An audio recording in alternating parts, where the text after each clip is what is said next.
big baby. So hold on, my friend. And we're just going to start the YouTube feed here. Hold on. Oh, okay.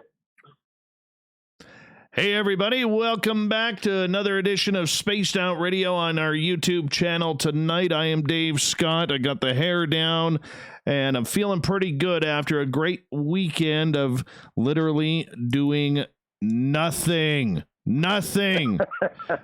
My ass didn't leave the couch yesterday. I was so happy about that. But you know what? We're going to have a great show tonight as we have James C. Goodall, legendary author, writer, researcher, historian, and he's got great hair too. Very high and tight, very nice.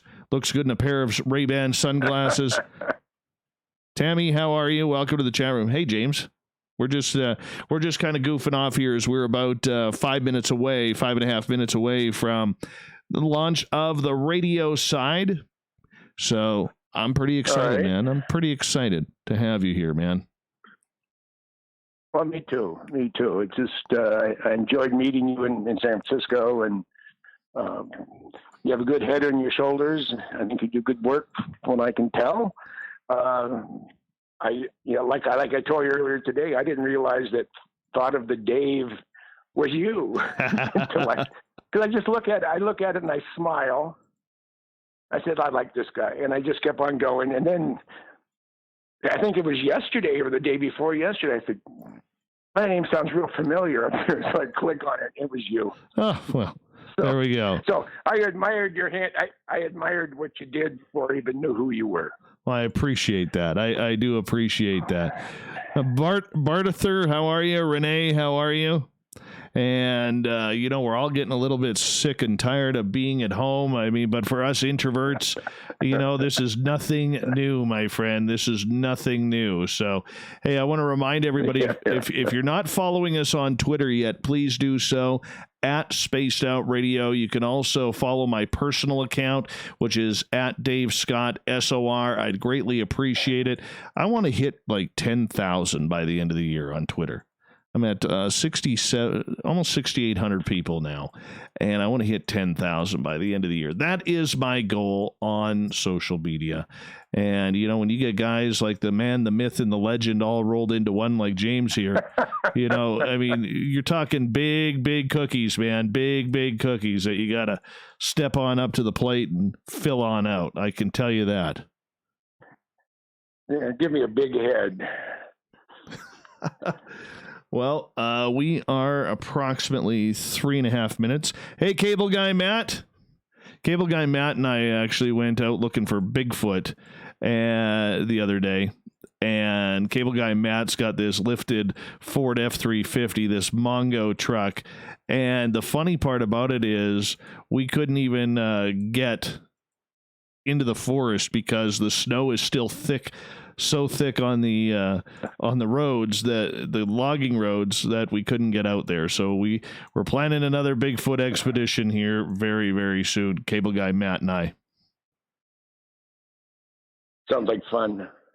Well, you got to get your butt up here so we can take you out there. Well, I mean, I spent 20 years of my life in the greater Seattle area. And I love the Pacific Northwest, but there was no way I could still work in that area because I'd have to commute 60 miles each way. Yeah. And that would take me a day and a half. I mean, it's just, last time my wife and I were there, we were going to go somewhere on a Friday night. It was early. We're heading down to Tacoma. I got to Fife, which means I still have another 20 miles to go. And traffic came to a stop. Yeah. Not slowed down, a stop. So it took me about an hour to get to the next exit. I got off and then said heck with it and went back to the cabin that we rent. Why not? So, why not? All right. Yeah. All right. Yeah. 1 second here. I'm just going to start up the one feed and go from there. And we're about a minute and 20 away. Give a shout out to Corinth, the booking guide. How are you, my friend? Chocobo, how are you? Thanks for coming on in. Remember, if you have any guests, send them to Corey at bookings@spacedoutradio.net. Hey, Bigfoot, Michigan Rob, how are you? Ronald Penton, good to have you here, my friend. Good to have you here. We've lowered the standards a little bit so Barther could get in here tonight, but that's okay. That's okay. We'll have a good time. Right. I was hoping Michael Schratt was going to join us tonight because it is his birthday today, and we wanted to wish him a happy birthday, but we'll have to, maybe I'll call down to you tomorrow and wish him a happy birthday there. Well, he's going to get it. He won't get into about 4:30 or 5 tomorrow morning. Yeah. So he'll, if you call, make it later in the day. Yeah. Well, I'm not going to call you that early, man. Hey, Paul, how are you? Greco, yeah. What's going on? All right. We are going to get things going here. And let's lock and load this thing right now. Here we go. We're about 5 seconds away. 2, 1, music on now.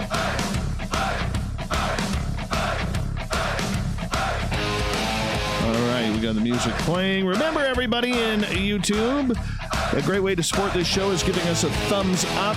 The super chat is on. You can go to our website, spacedoutradio.com, pick yourself up a t-shirt, make yourself look pretty for us. Here we go. From the snowy mountains of central British Columbia to you listening around the world, this, my friends, is Spaced Out Radio. I am your host, Dave Scott, sitting in the captain's chair of SOR headquarters. We welcome you to tonight's show, including our digital cast on TalkStream Live and Revolution Radio. If you want to take a listen to our archives, we have them free for you at youtube.com/Spaced Out Radio. Just do old Davey the favor, hit that subscribe button. You can also follow us on Twitter at Spaced Out Radio and my personal handle at Dave Scott SOR. Our website is spacedoutradio.com, where we have a plethora of features for you. Rock out to Bumblefoot, read up on Captain Shirk's SOR Newswire, and much more. Tonight's show is brought to you by Chive Charities. Help make the world 10% happier by visiting Chive Charities today. You can find them on our website. Aviation historian, author, and photographer James C. Goodall is a legend in the field of black projects and Area 51. He has written 27 books to date on the high strangeness that happens in the Nevada desert and all across the United States. James is a veteran of the United States Air Force, and while in service, he fell in love with a project coming out of Dreamland, which ended up being the SR71 Blackbird. He's been to the secret base more than 80 times, at least to the gates. He's had some crazy stories coming out of there, like, was he fooling with the camo dudes or not? Jim has also been the inspiration of one of my favorite guests and speakers to date on this show, Michael Schratt. It is Michael's birthday today. Unfortunately, he is driving over to Jim's house. We're a day late with this one because we could have got them both on, but happy birthday to Michael Schratt as well. Put your camo on because we're about to get deep, deep, deep undercover tonight. Then at the bottom of hour number 3, I will bring you the SOR Newswire, brought to you by Paranoia Magazine. Jim Goodall, I got to meet you in San Francisco for the first time at UFO Con, and I'll tell you, my friend, what a pleasure it was to be able to walk out of that conference knowing that I had good friends like you who I just met there. Thank you so much for your time. Well, it's my pleasure, and it was really my first UFO function of any sort that I've ever spoken to, and I was really outside of the community up until about a year ago.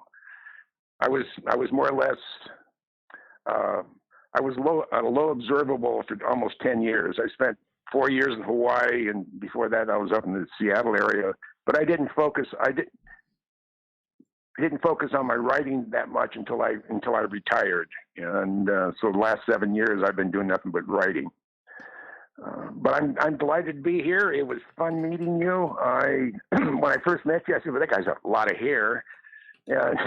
It works that way. I wasn't sure who you were I wasn't sure when I first met you in the bar, and then I heard you talk the first night, I said, this guy's interesting. And then you spoke on the last night. You were one of the last speakers. Michael was one of the last ones, I think. Yeah. I can't remember, but I enjoyed the whole thing. The people who I've known of for a long time were just a delight to meet them in person. For the very first time. So it was fun. It was fun, and I'm delighted to be here. And I'm at your beck and call for however long you want me tonight. And if there's any time in the future you want me, I'd be more than happy to come back. Well, thank you so much for that. And to have somebody of your stature who has been investigating these black projects and the phenomena, Area 51, for the better part of 50 years, do you ever get sick of it, Jim? Do you ever sit there and say, I know there's secrets I can tell, there's secrets I can't tell, but on the flip side, this is what you are. This is what you made of. This is how you've carved your niche into the folklore of UFO phenomena and black project phenomena. Well, my quest started really I was about 5 years old. We're living in San Jose, and my dad came in. I'd already gone to bed. There was still light out. My dad came into the bedroom and he said, I don't know what's coming, but you have to see it. So we go outside. We're not that far from what was then San Jose Municipal Airport. Now it's San Jose Intercontinental or International Airport. And there was a sound. The ground was vibrating, and over the coast mountains came not one, not two, but 24 Convair B-36s. And those who aren't familiar with the B-36, this is 1950-51. Had a 230-foot wingspan. It had 6 28-cylinder radial engines pushing and 4 jet engines, and it could fly for 60 hours unrefueled. It was the Convair B-36 Peacemaker, and it hooked me for machines and airplanes in general. And from there, I went in and got in more trouble as it pertains to airplanes through my entire life. And I think it's why I on this planet is to snoop, and I love it. Well, I don't blame you. I mean, to see that many B-36s, which were probably the largest plane in the world at that time, coming into, the supersonic age, I mean, that totally piqued your interest. I mean, for me, I know I grew up in a town in Abbotsford, British Columbia, where you have been. They have one of the largest air shows in North America. And I remember from age 3 going to that air show and watching the old CF-101 Voodoos open it up every year from 409 Nighthawk Squadron. They were based at Comox, British Columbia, and there was 4 of them, and they were so loud that you knew that it was air show time. And, I know that love. I mean, it's an incredible, incredible feeling when you're a youngster and all of a sudden these big brooding aircraft are flying over. So when you decided to get into the Air Force, you didn't actually become a pilot. You went into grounds crew and technology and everything like that. Why didn't you become a pilot? Well, I was a juvenile delinquent. I know you probably find that hard to believe. And I had a choice on my 17th birthday to either shape up and fly right, which I knew I wasn't going to, go to juvenile detention until I was 18 as an incorrigible youth, or go into the service. Now, my dad was born and raised in the infantry, and he wanted me to go in the infantry. And I said, hey, I aced all the entrance exam, all 5 of the categories in the military entrance exam, and I can go where I want. I'm going in the Air Force. And that's what I did. And I ended up at Shepherd Air Force Base, and from there, after tech school, I ended up at Lowry Air Force Base in Denver, Colorado, which was my first experience with snow. When you grow up in the Bay Area, it doesn't snow in San Francisco. So, but in February of 1964, that was long, probably before most of your parents were born, I had a set of orders to go TDY, which is temporary duty, to Edwards Air Force Base to support 3 programs. Now, I was an 18-year-old two-striper, but I had an area of expertise in ground-based telemetry. And my job at Air Force Base to support YC-141 Starlifter Category 1 testing, the XB-70 Valkyrie Category 1 flight testing, and at the time it was a classified program for Category 1 flight testing, and the classified program turned out to be the Blackbird. And on March 10th, 1904, about 3:15 in the afternoon, I saw my first Blackbird, and I have never been the same since. When everything, you looked at Buck Rogers and Sky King and Steve Cannon and stuff like that, to see this. Now, we're talking 15 years since Jaeger went Mach 1 for the first time, and here is a 130,000-pound airplane, 107 feet long. Some of them were 105, some were 103, depending if it was an A-12, a YF-12, or an SR. And here's this thing that weighs 70 tons, and it's going through the air at 3,300 feet per second. That's faster than a 30-06 bullet. And it flies for an hour and a half in between air refuelings. And this thing was designed with a slide rule.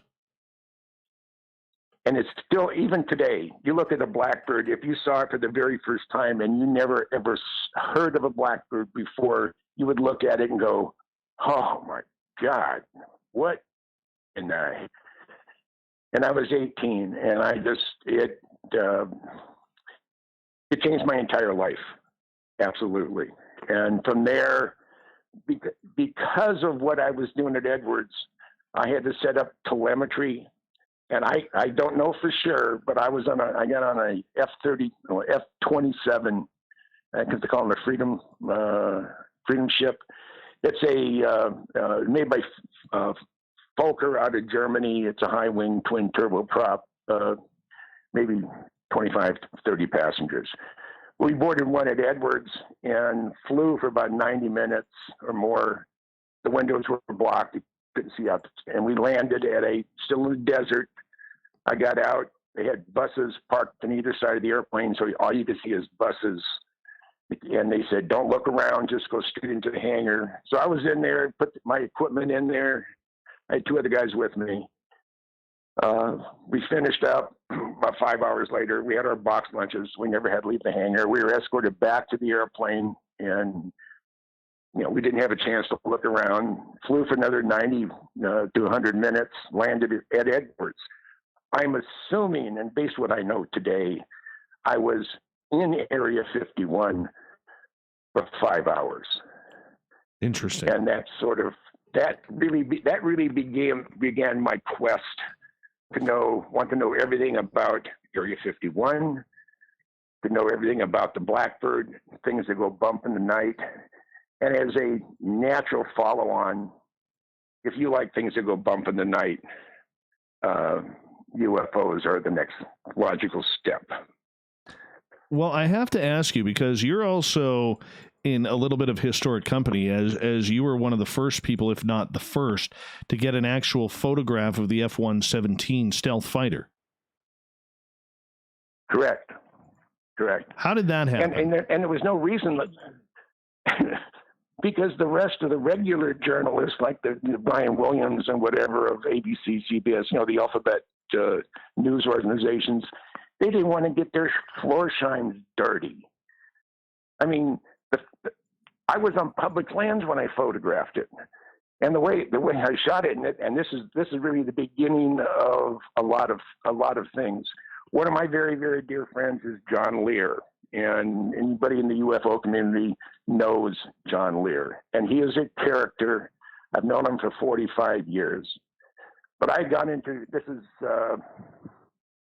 January of 1989. They announced the existence of the F-117. They had one very poor backlit shot with a telephoto lens, so everything was compressed. You couldn't get a real true idea what the airplane looked like.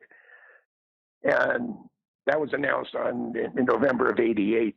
So early January '89, I'm in Las Vegas visiting Lear, and we decided we're going to drive around the Nevada test site.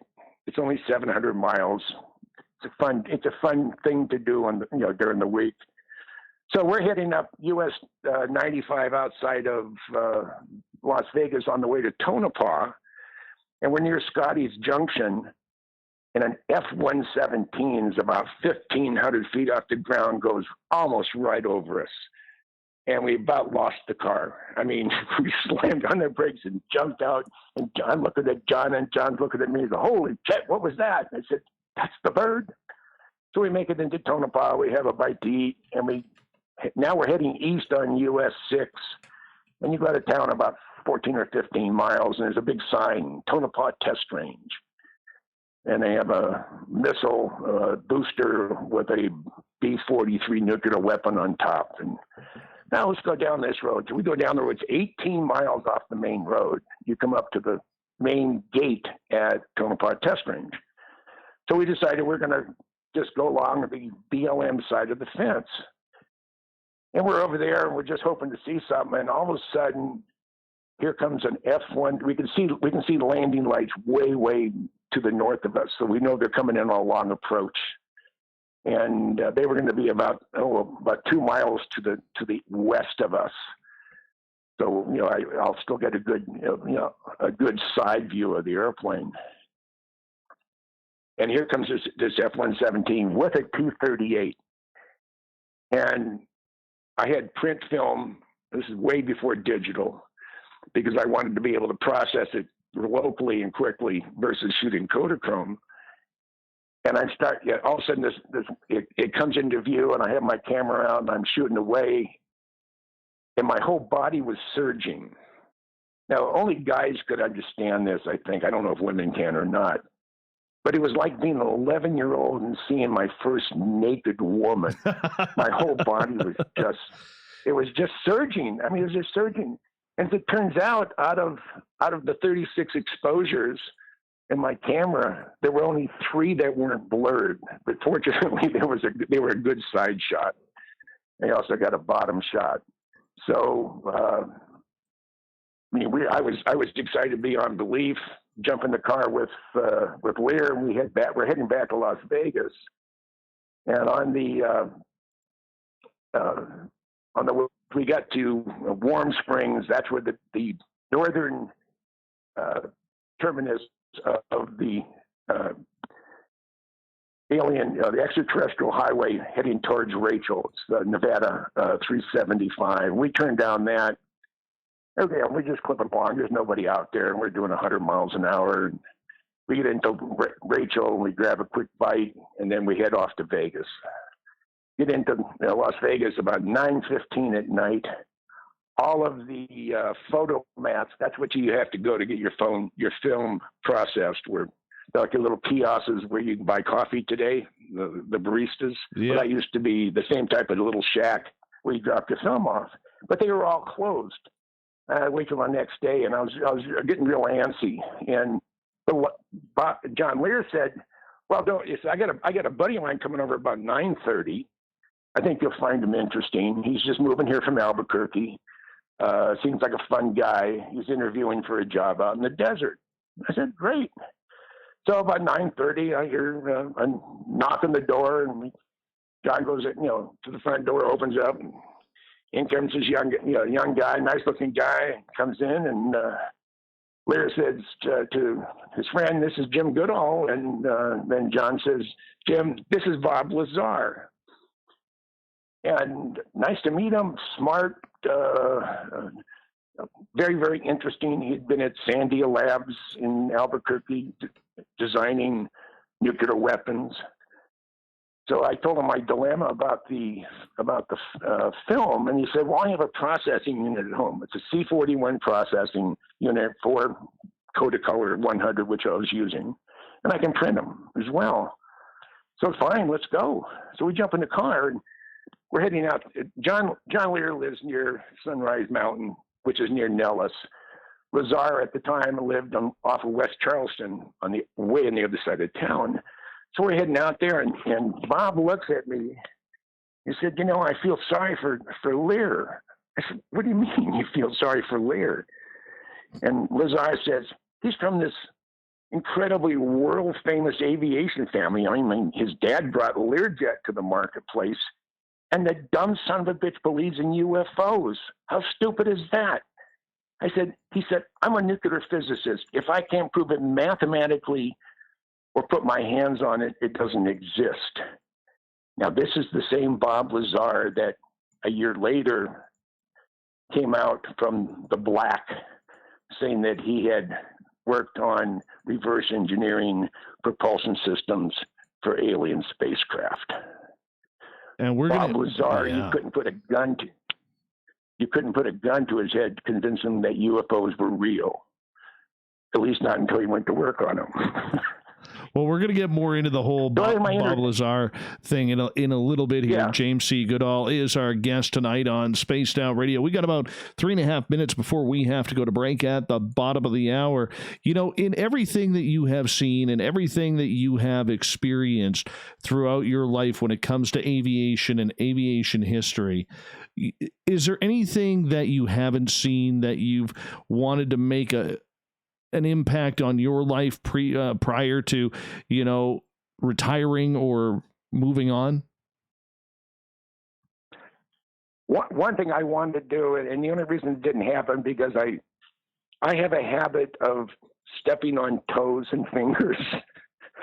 And like my TI in basic training told me, he said, Goodall, you have everything going for you but your mouth. I have, unfortunately, in my life, upset some key people associated with the Blackbird program. And I had an opportunity to go for a ride on one, but I had really, because I got the Blackbird -1 published in 1990, actually 89, when the program came to an end, that there's the people at NASA that would have facilitated my flight said not no, but hell no. so that's the one thing I missed out doing. I would love to have been there for the first flight of the XB-70. I was there for the early flights of the Blackbird, and that by itself is incredible. But I wish I'd have seen the XB-70 fly. That's probably not a regret, but something I wish I'd had an opportunity to do, because very few people saw it fly, and I've been to the Air Force Museum, and I've seen it as in its resting spot. And I went over Palmdale. They took a group of us over to Palmdale, and I had got a chance to see the XB-70s, both of them being put together, but I never did see them fly. It kept getting delayed, and my job was done once I got all the equipment and it was all working properly. So. Why did that project? That's my only regret. Why did the XB-70 project quickly here? Why didn't it ever go through? Was it expense? No, it was the missile people killed it. So we don't need intercontinental bombers when we can just press a button and have something fly 6,000 miles away without putting a flight crew at risk. So they decided intercontinental ballistic missiles were the preferred way of Armageddon versus a bomber. A bomber can be recalled. If you launch a Minuteman III out of Montana or North Dakota or whatever it is, once it leaves the hole, it's going to its destination. Yeah, and, for sure. There's no way to stop it. There's no way to stop it. Well, that makes a lot of sense. That makes a lot of sense. James, I'm going to get you to hold on here because we are going to go to break at the bottom of the hour. James C. Goodall, he is a legend in the field of aviation history, the United States Air Force history, Area 51 history, the SR71, the F-117 Blackbird. And later on in the show, we're also going to get into this new aircraft that is making a buzz around Dreamland in Nevada. Maybe once this quarantine ends, we can all drive down there together and watch it fly. Yes. More on Spaced Out Radio as we get deep into the black projects with Jim Goodall tonight. We'll be back. All right, Jim, we're clear. Is this going okay for you? Oh, yeah. Perfect. Perfect. I've got a big, big smile on my face. Big, big smile on my face. Oh, good. We got to sing happy birthday to Michael because he's listening. Oh, is he listening? Yeah, he's on. He has Sirius XM radio, so he's. Oh, we're not on there. He'd have to listen to us. He'd have to catch us online on the website. We're not on Sirius XM. Oh, okay. Yeah. Just to answer Bart's question in the YouTube chat, I am not freeballing. I do have pants and boxer shorts on, so you do not have to worry about that. I am not telling you which one is on first, but there are pants and underwear on, Barter. Thank you. Oh, good old Bart. Good old Bart. Uh-huh. But I got to ask you, and I may forget to ask you this on air. How the hell is a U-2 still flying it after almost 60 years? It was what it was designed for. No one has ever been able to replace its operational performance. It's low cost. I mean, the U-2 costs almost nothing to fly. That's one of the reasons why it's still around, because it's a good utilitarian reconnaissance airplane. The Global Hawks do not have the electrical generating power to handle everything that a U-2 can.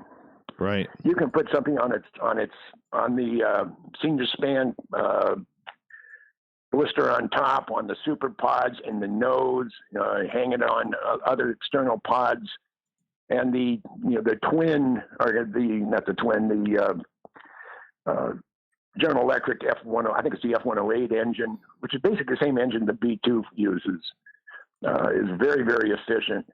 When they go out flying, they're only up there about 60% of the length of time the U-2 can fly. The pilot's endurance limits the amount of time you can stay at altitude. When they were at Patrick, when they were going down to Nicaragua, they'd take off at 7 o'clock in the morning. They get back about 3 or 4 in the afternoon, and that pilot is beat.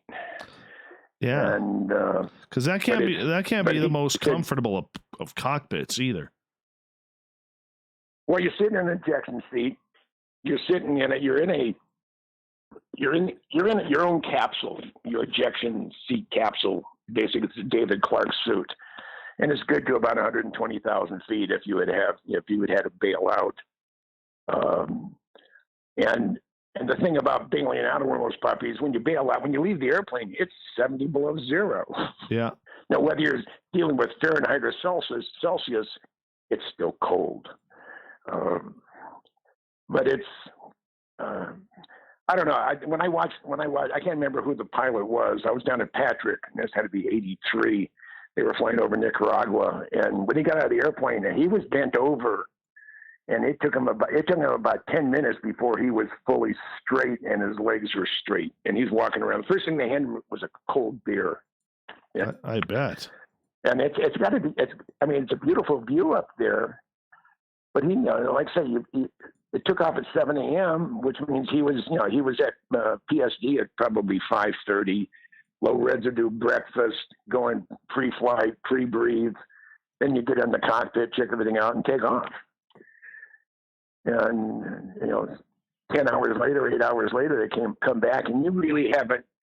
Just like sitting in your office chair, feet in stirrups. You can operate the rudders and whatever, but most of the time you're an autopilot. You're just sitting there waiting for time to go by for 7 or 8 hours or longer. So it's guys who fly the U-2 are a real special breed, and there are a number of guys that I've had the pleasure of meeting over the decades that have flown both the U-2 and the SR71. And Ken Collins, It's one of the few guys who was operational in the A-12, the CIA version, and the SR-71. So, super guy. He was the first guy I interviewed who flew A-12s. What's the difference between an A-12, besides the size, what's the difference between an A-12 and the SR-71? An A-12 is a single-place aircraft. The cameras are in the Q bay behind the pilot. And the SR-71 is about 4 feet longer. And where the pressurized refrigerated camera bay was on the A-12, that was modified into the second cockpit for the reconnaissance systems operator. Right. They went for a replaceable nose and put an optical bar camera up nose, and then tech cameras in the chines. So it was it was about 4,000 to 5,000 pounds heavier, depending on the mission. Right. They all flew at the same speed. It's just that the A-12 could fly another 4,000 or 5,000 feet higher. Gotcha. All right, we're down. But basically, yeah. We're down to about 10, 15 seconds here, so I'll get you to hold on here. Alrighty. Hey, YouTube, you having fun tonight? With Uncle Jim telling us stories by the campfire? Yeah, remember the super chat is on, as well as we have... Oh, let's throw a commercial in there first. As well as we have our Spaced Out Radio website. Go to the store, SOR Vault. You can pick yourself up a t-shirt and everything like that. If you want to hang on out and have some fun with us, don't forget, share the show. That's also important. Give us a thumbs up if you feel we deserve it as well. So we'll make that happen. All right, Jim, hold on. Here we go, my friend. Music's coming on.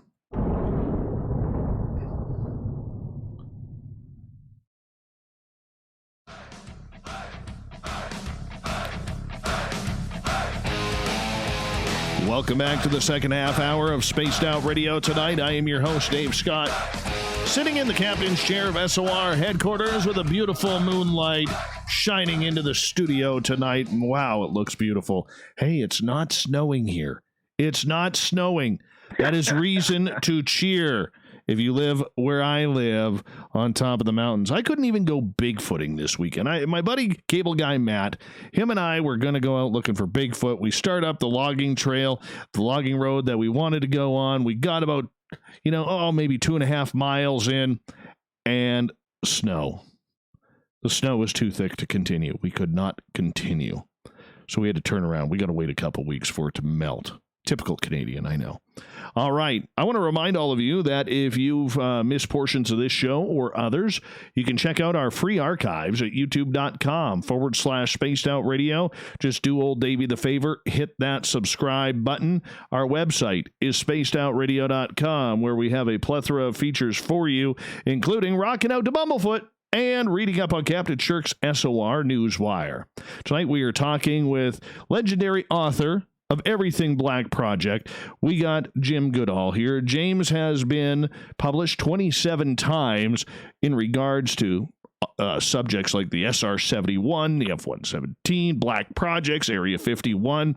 My friend, I got to ask you right off the bat, you have been to Area 51 about 80 times, maybe 81 or 82. I've been to the fence line. Now, I guess the statute of limitations is gone, so they can't do anything to me. It had to be 90 or 91, no, maybe 92. I was already finished with Desert Storm, and it was winter time, and it was cold, and that's the best time to be out in the desert because you don't have to worry about snakes and scorpions and stuff like that. The woman I was married to made a poncho for me that I asked her to make. And I used 2 survival blankets. Those are the ones that are aluminized on one side and day glow orange on the other.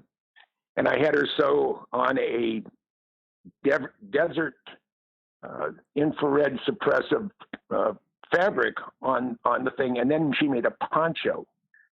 And I walked in about 3 miles into Area 50 from the north fence line.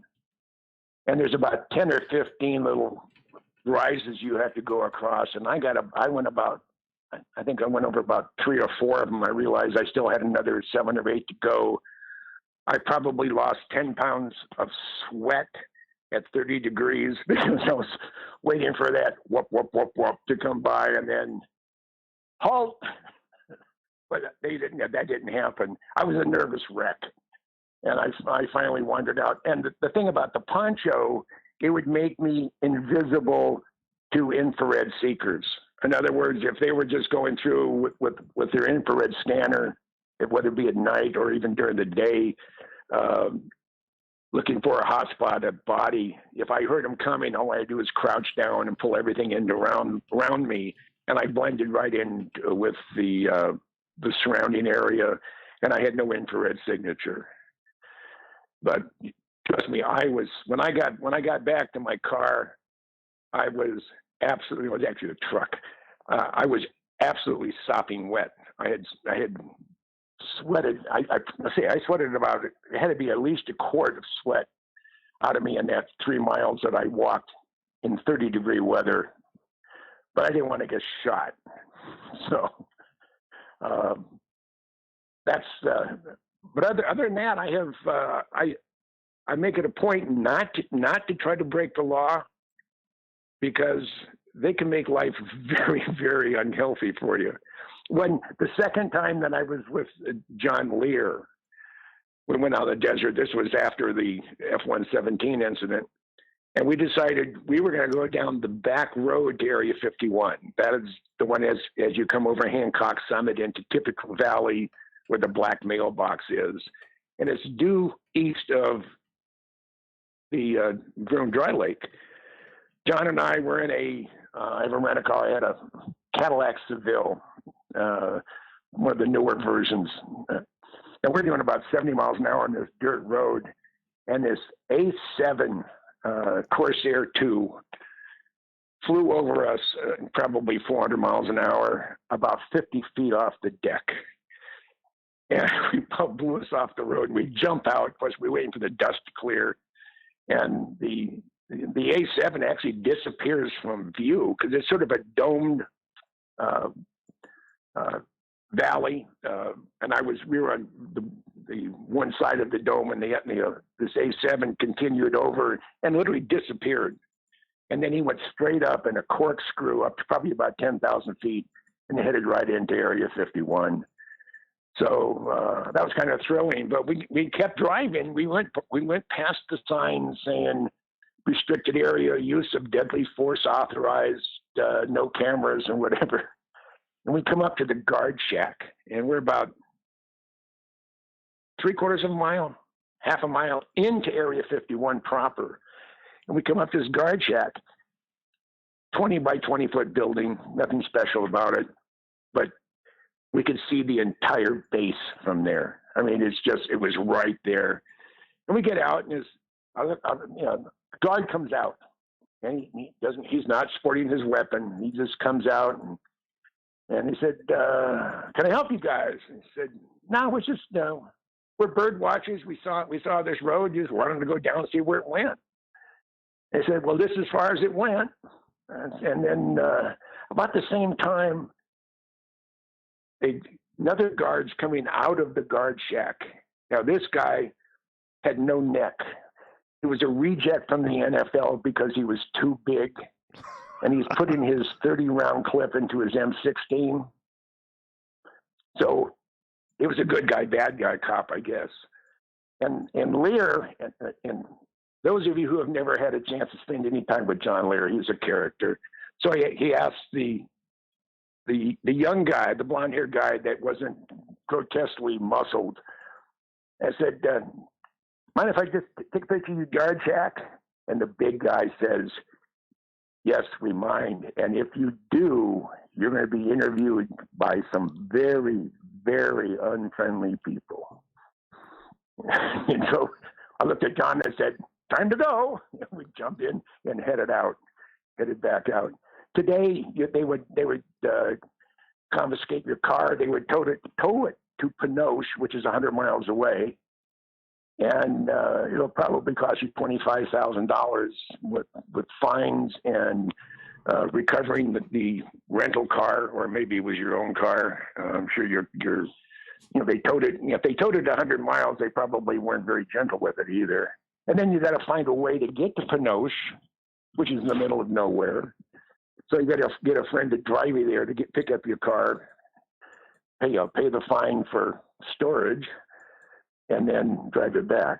So it's not something you want to do. No, that happened to a bus. That happened to a bus company, a tourist bus company out of Vegas a couple of years ago, where the driver was busy telling stories to his passengers about Area 51 and accidentally drove right past the gate because there is no actual gate. It's like a cattle guard that with a sign. Well, I think today there is, ever since the storm Area 51. Right. Thing started, and I was there. I was both at the base camp and in Rachel. There was probably as many security people in that general vicinity than there were participants. But the word came down from the Pentagon. I got a buddy of mine at Nellis, and the word came down saying there will be no penetration of the perimeter of Area 51, period. And they had brought in probably every available non-lethal crowd control system that they could bring in relatively short notice. They had contacted the governor of Nevada to be on call in case they had to call the National Guard. I'm sure there was probably a guard garrison was already called up and ready to go if push came to shove. The thing about Area 51, the security people at Area 51, both the Air Force and Wackenhut, they have no jurisdiction outside the fence line. They can't arrest you. They can harass you, but they can't do it. There's nothing they can legally do to you. The people who can do that are local law enforcement, sheriff, highway patrol, and the National Guard if the governor had needed to call them up. But they had two systems behind the fence line, because there's only two places you can really breach the perimeter. Excuse me. The north fence line where I walked in, it's about 3 miles here, back in the mid-'90s, early '90s, and the east side, which is the road that Lear and I went down. Those are the only two areas that they had to defend. The others, the west and the south. South is in part of a major wildlife refuge, and the other side is connected to the Nevada test site, and you'll get shot if you try to get into there. But they had their non-lethal stuff. They had the microwave crowd control system that will make you feel like you're on fire, and then they have what they call the brown sound. I believe it's an extremely low frequency, it's real powerful. And if it hits you as you're coming, because someone said, how are they going to stop 2 million people? All you got to do is shoot the first guy. Nobody else to run. But the brown sound causes you to totally, completely evacuate in your bowels. And a pants full of poop really reduces your level of enthusiasm for trying to breach the fence line. Oh, my goodness. All right. We have James Goodall here on Spaced Out Radio. We know about the SR71 starting there. We know about the U-2 starting there. We know about the F-117 starting there. And we're going to get more into the UFOs and the woo side of things with Bob Lazar in hour number 2. But what do you think is still there? What do you think they're testing there? Or are they still testing UFOs? What do you think's going on at the base? Well, first of all, this is per the former facility manager there. There's no underground facility at Area 51.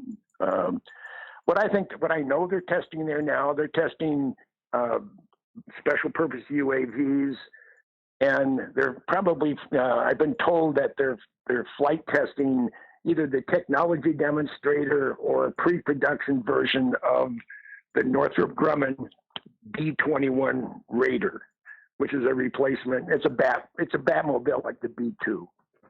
Same people build a smaller airplane. It'll be a high altitude only versus high, low, high for the B-2. And it's going to be probably twin engine versus 4 engine, probably a single Bombay versus a double Bombay on the B-2. But it can carry 30,000 pounds of weapon, whether it's 500 pounders, 250 pound smart bombs, or the MOP, the massive ordnance penetrator, which the B-2 can carry 2 of them. They weigh 30,000 pounds apiece, and the Raider probably can carry 1. But it's supposed to be an all aspect stealth, as where the B-2 is just have selective signature reductions. I'm not an engineer, nor do I profess to be, but it's there's a major difference in the radar cross section, both of each airplane. The Raider is supposed to have a smaller radar cross section, or RCS, than the B-2, but not as small of a radar cross section as the F-117.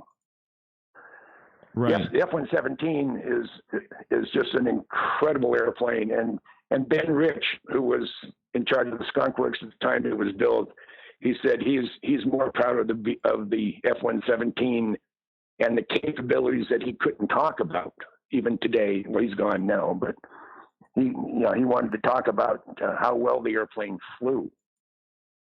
He said even though he was faceted, and it was the only faceted airplane ever to be operational or even to fly. Airfoils need to have round surfaces and whatever, but the F-117 had nothing but flat edges on the airplane. And it flew and took off perfectly. And right at V1, and the nose would lift off, and as you accelerated, the airplane would just take to the sky. So they decided they were going to do a study in wind tunnel, and using the F-117, but give it a blended fuselage, and it flew like crap. Even with fly-by-wire, it was a terrible handling airplane. That's where the F-117 was probably one of the best handling fly-by-wire airplanes that Ben had any experience in.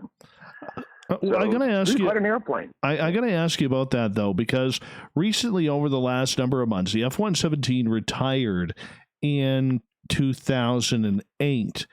And it was apparently cut, if I'm correct on this, please correct me if I'm wrong. It was apparently cut due to budget concerns and the expense of upkeep on the aircraft. However, recently, over the last number of months, the aircraft has been seen flying out of Tonopah again.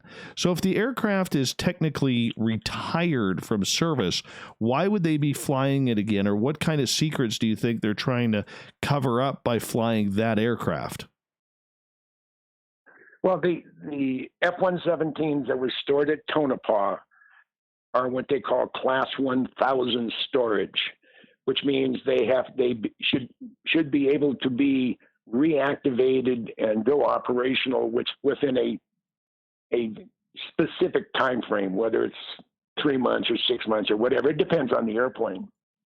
And to teach their air defense people and fighters on dissimilar air combat with a low observable airplane, they didn't want to use the F-1. They didn't want to use the F-22s. That's the only other operational stealth fighter out there. They didn't want to use that because there's only 187 of them to start with, and they've lost a number of them. So they've taken 4 of the Class 1000 stored F-117s. They reconstituted them, put them back into flying status, and they fly them in dissimilar air combat and air tactics against stealth. Now, the 117s are, anybody who's seen an F-117 flying recently, you probably aren't going to see them probably by midsummer. They're taking the first 13 F-35s.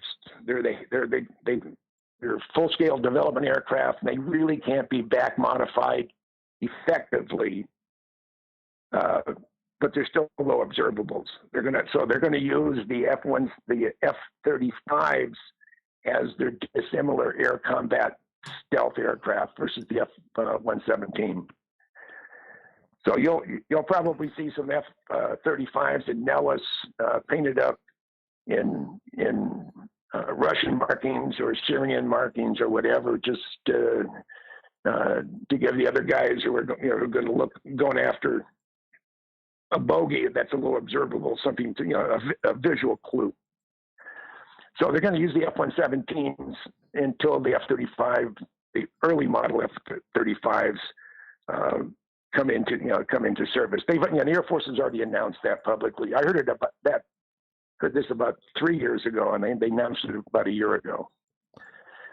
Yeah, so, that's very interesting. To answer your question on the F-117. Well, what's funny is I actually got questioned by a certain group of people because when I was 18 years old, I went to the Abbotsford Air Show in Abbotsford, British Columbia, and this would have been August of 1991, and they had an F-117 there, and the pilot wore this slogan on his patch on his shoulder, which was of the F-117 strike fighter, and it was called "We Own the Night," which is our slogan that we use because I absolutely loved getting an opportunity to chat with that pilot at 18 years old. And that's the slogan we use. Well, then you learn that the NRO also has this, the National Reconnaissance Organization, for people who don't know, also has this little slogan called "We Own the Night." So, no, just so anybody was wondering, we aren't spooks or anything like that. We just like the F-117, and that's why we, decided to use their theme for what we do here. So that's the truth of the matter, but that's for another story, another time. We only got about 3 minutes here before we have to go to break at the top of the hour. Jim Goodall is our guest tonight, and we're talking Area 51. Jim, as things get going, everybody still thinks and believes that when it comes to Area 51, it's always about aliens. It's always about aliens. It's always about Bob Lazar, and we're going to get into Lazar coming up here at the next break. But do you feel that the mystery and the mystique of Area 51 is still warranted? Yes and no. Yes and no. I've been told, or it's been implied, that there are other facilities, and not necessarily in America. I think probably Pine Gap would probably be a good candidate for spooky airplane programs or whatever. But the facility at Area 51 is primarily a flight test facility for airplanes or platforms that you don't want the public to see. Unfortunately, with today's satellites, there's almost nothing that can get into the air or taxi out and take off without being observed. But some of the things they've done at Area 51 is they run live steam through the ramp, so it obliterates any heat signature that an airplane has been sitting on a hot ramp, and now it moves. Now you can see its shadow. So they run live steam through the ramp, and it neutralizes that cold spot, if you want to call it that. Right. It's primarily for conventional flight test. Now, there's a place right around the corner on Papoose Lake that may be for something else, but we can get into that in the next session. So, no, it's Area 51 is a conventional flight test facility, whether the airplanes or the things are flying there, whether they're conventional or not. It's still basically a mechanical machine powered either by jet engines, turboprops, or rockets. I don't think they're. I had a friend of mine who was there for 5 years in the 80s, and he's a UFO fanatic, and he said, and he was everywhere in the base, and he didn't see anything other than conventional stuff. Some of it you would say, wow, where'd that come from? Let's get more into it in the next hour. James C. Goodall, legendary author, UFO researcher, Black Projects researcher. We continue on Spaced Out Radio with Hour 2 next. Stay tuned. All right, Mr. James, there we go. I'm going to quickly run my dogs outside. Do you want to speak to the audience on YouTube, or do you want to take a break here for a couple of minutes until I get back? I gotta take the dog out for a walk too. My dog. All right. I've been drinking too much water. I'll be right back. So I'll set my phone down. All right. YouTube, we're just going to play some commercials till we get back. Extraterrestrial Support Association, otherwise known as TESSA. We've teamed up with Spaced Out Radio to investigate cases filled out in the SOR Sightlines report. We are independent, and there's no cost to what we do. All we need is your experience. Let's find out what's happening together on the SOR Sightlines report. We all know on Spaced Out Radio we love a good beard and mustache, so why not take care of your facial hair with Mighty Moose Beard Oil? Made in Canada, we're taking care of beards and stashes around the world. We use 100% natural ingredients with our oils and balms to make your whiskers feel silky smooth. Use promo code SOR2019 at mightymoosebeard.com today.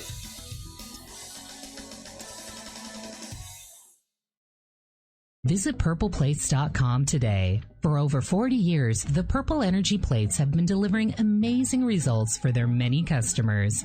Inspired by the great genius Nikola Tesla, the harmony, healing, and energetic effects of the plates have proven over and over to be beneficial and often miraculous to thousands of customers. Check their site for daily specials and choose from their many energy products. You won't be sorry. Visit them today at purpleplates.com. I'm feeling a little spicy tonight.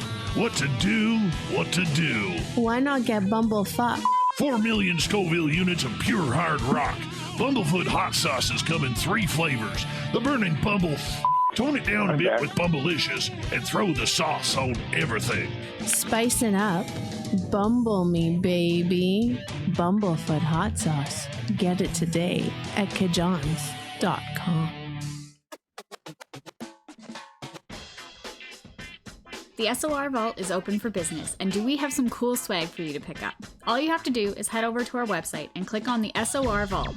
You have a variety of cool logos to choose from, and put them on anything you want.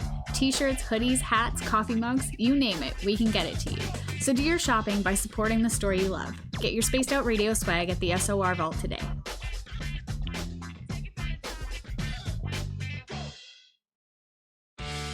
Hey everyone, I'm John Edwards. And I'm Stacey Edwards. Together we're taking over Saturday nights on Spaced Out Radio, where we're going to bring our own experiences of the paranormal and talk to the best people we can find to help bring you answers to your strange tales. We're here to entertain your need for weekend woo! So tune us in at spacedoutradio.com starting at 9:06 Pacific, 12:06 a.m. Eastern, where we can all get a little spooky together. Spaced Out Saturday nights right here at spacedoutradio.com.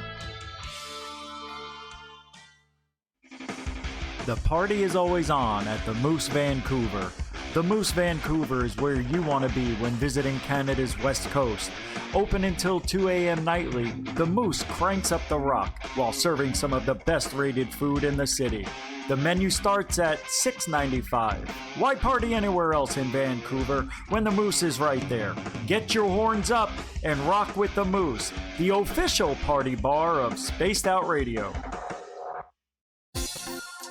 For the price of 1 cup of coffee a month, you can become an SOR Space Traveler. The Space Travelers Club is a place where you can interact with other listeners, either live during the show or on our great forum. We want your stories, pictures, comments, and ideas. You'll get live video streams, exclusive content, and be a part. Yeah, good. All right. It's a good show so far. Good show. Good. You having fun? Absolutely. Yeah. No, I thoroughly enjoy this. I got to ask you, okay, as we got about 3 minutes left, okay, and I'll ask this for our YouTube people. I was always told that, and I forget who told me, this was back a long time ago, but I was told that at times what they do when they're bringing out new projects that, or new aircraft that they don't want people to know about, that they retrofit the older aircraft that people have seen, like the F-117, for, with a cockpit that's pretty much the same as the new aircraft that's coming out. Is that true, or is that just a bunch of BS? No, I can't remember the name of the company. They're out of Buffalo, New York, but they had a T-33. I think they called it the NT-33, where they could put flight control systems of almost any aircraft. NASA does this, by the way, and it will give the same flight characteristics that they want. Mm-hmm. Whether it's a heavy airplane, whether it's a light airplane. They can make the F-117, for example, which is purely fly-by-wire. You had 4 flight computers, and they were right out of the F-16. And the nice thing about Lockheed and the Skunk Works, they don't like to invent the same thing twice. But there's almost all your fly-by-wire airplanes can make it fly like anything else. And they've configured propeller-driven aircraft with a forward cockpit below the nose or extended front of it to emulate a different another airplane. They've been doing that forever. So that's something that they do. Yes, and it's primarily something that NASA would do. See, I thought that's why they were flying the F-117s again, is because maybe they had retrofitted the cockpits to another stealth type of aircraft that wasn't announced yet. No, more than likely not. They won't. They would take a utilitarian aircraft like the T-33, or maybe that today would be a T-38, or it could be an F-15 for all that matter. And all you have to do is configure one of the cockpits differently, and it can give the same feel and everything else of flying a whatever airplane you want to make it fly like. Right. Okay, boss, we're just into our final commercial here, so please bear with us, and then we will reintroduce the show, reintroduce you.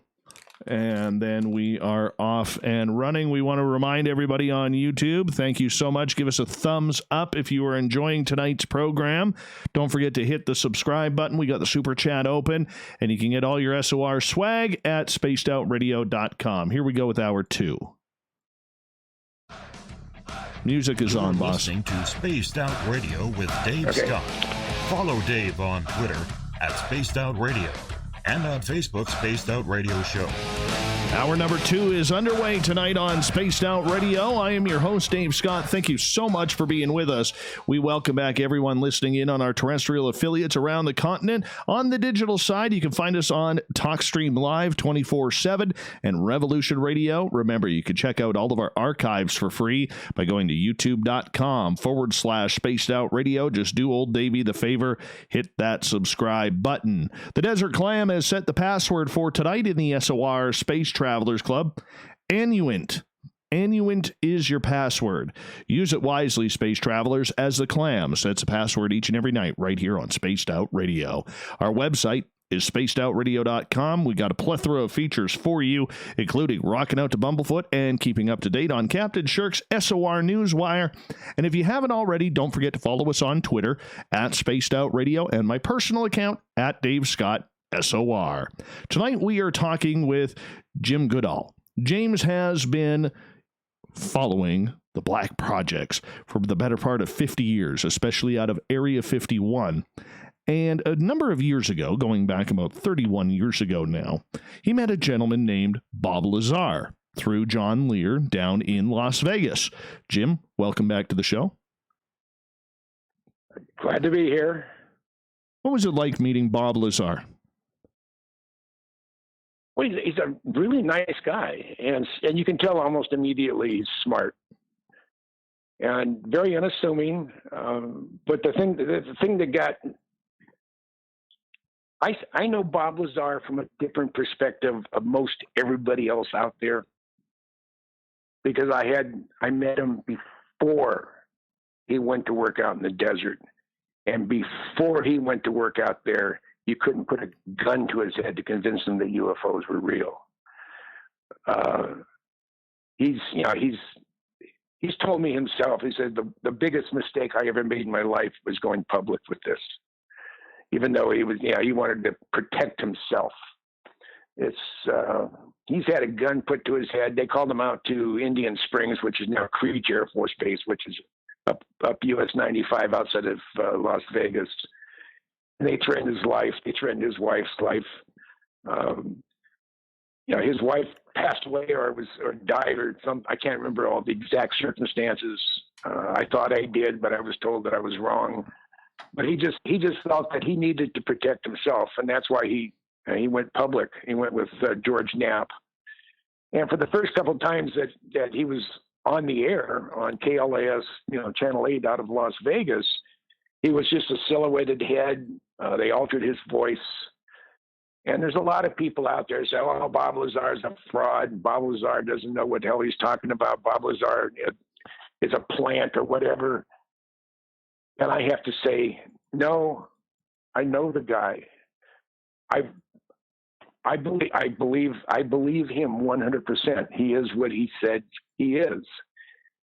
He's a good example is Edward Teller hired him, and Edward Teller was asked, and George Knapp asked him. I think a couple other journalists asked Edward Teller, what is your comment on, can you comment on Bob Lazar?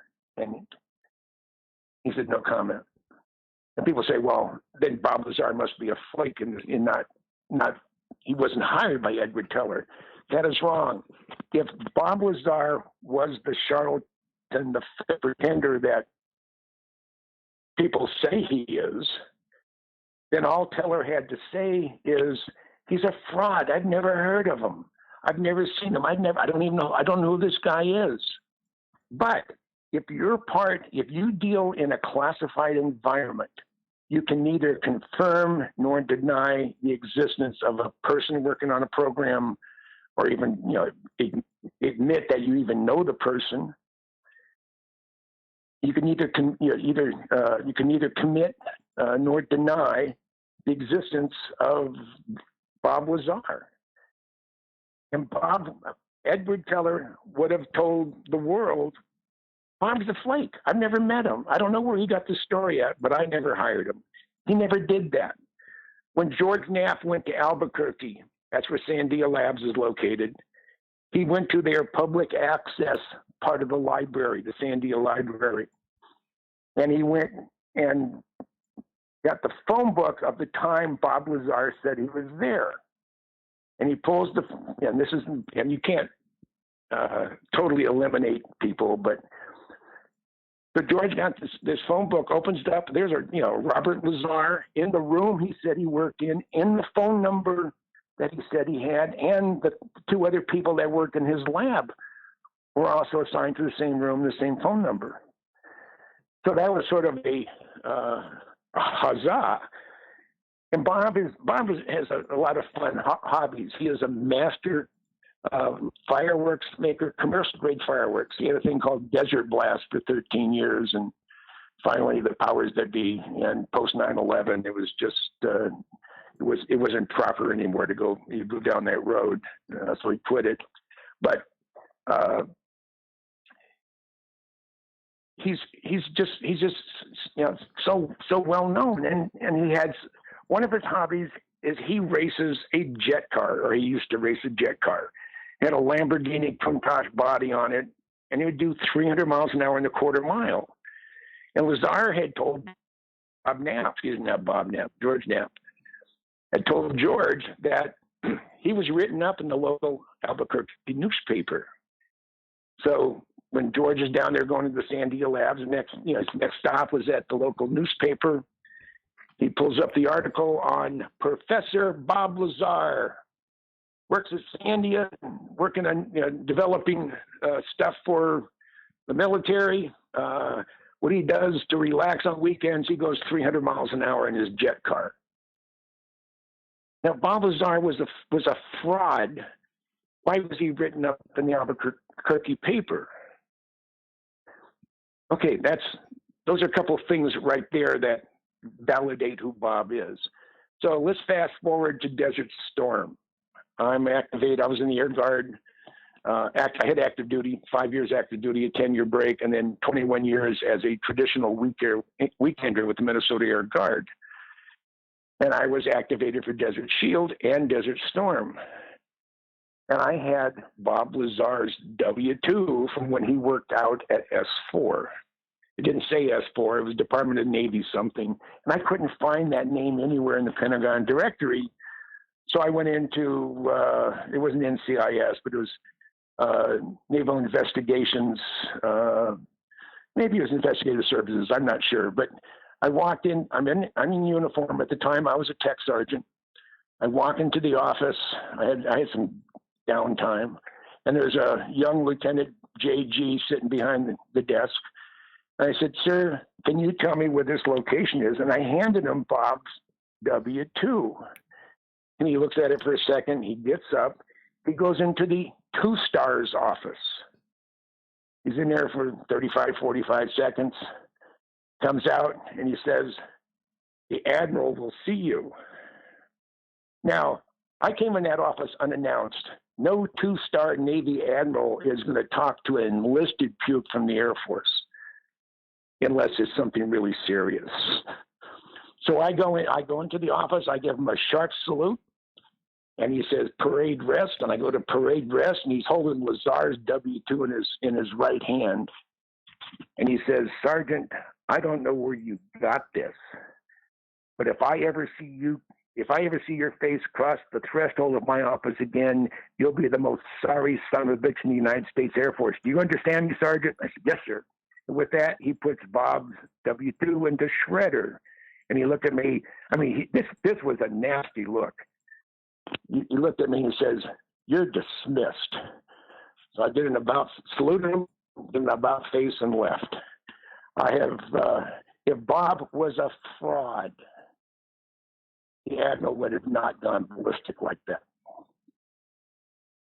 That makes sense. The Lieutenant JG would have never gotten up and say, this is from a location he knows it's classified. Apparently, I don't know for sure, but apparently the zip codes in Washington, D.C. are 20201 through 20243 or something like that. But there's a group of zip codes like 20235 through 20242 maybe that go to classified locations. The zip code is classified. And that's maybe what got this Lieutenant JG to get up and go into the Admiral's office. But if Bob was not real, if Bob was a flake, Edward Teller would have said so. He would have not appeared in the local Albuquerque newspaper. Professor Bob Lazar goes 300 miles an hour on weekends, and this Navy 2-star Admiral would not have had a cow because I had Lazar's W-2. And his story's never changed. And I was there at the beginning when all this stuff is coming down. I mean, I wasn't in Vegas that often, but I was sharing contact with Bob, and I was in sure contact with John Lear all the time, and I knew what was happening. And I sat down with George Knapp, I think locally there in Vegas at least 8 or 9 times over the last 30 years.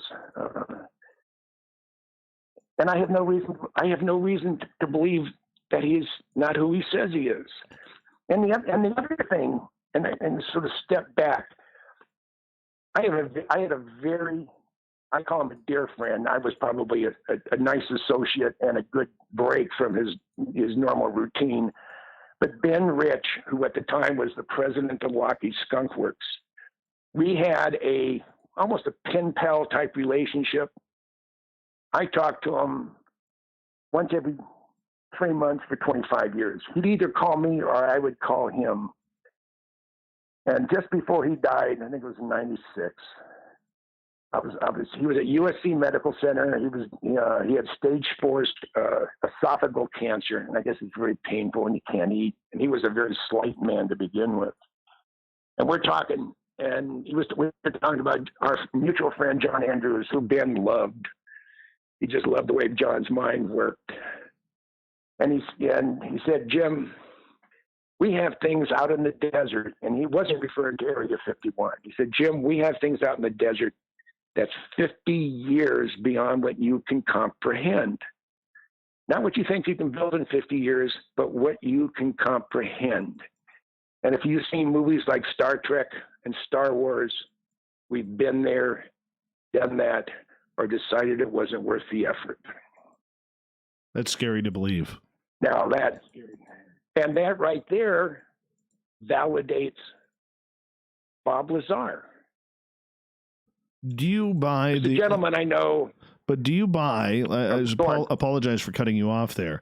Do you buy the story, though, about Bob's education? Because that is one of the red flags that many people have, that he's never been able to go back to MIT or to go back to Michigan or Caltech and get his education certifications, or there's never been anybody come out from any of his graduating classes or school classes. Look, I think for those of us who've gone to college, we know there are people out there who can vouch that we are there.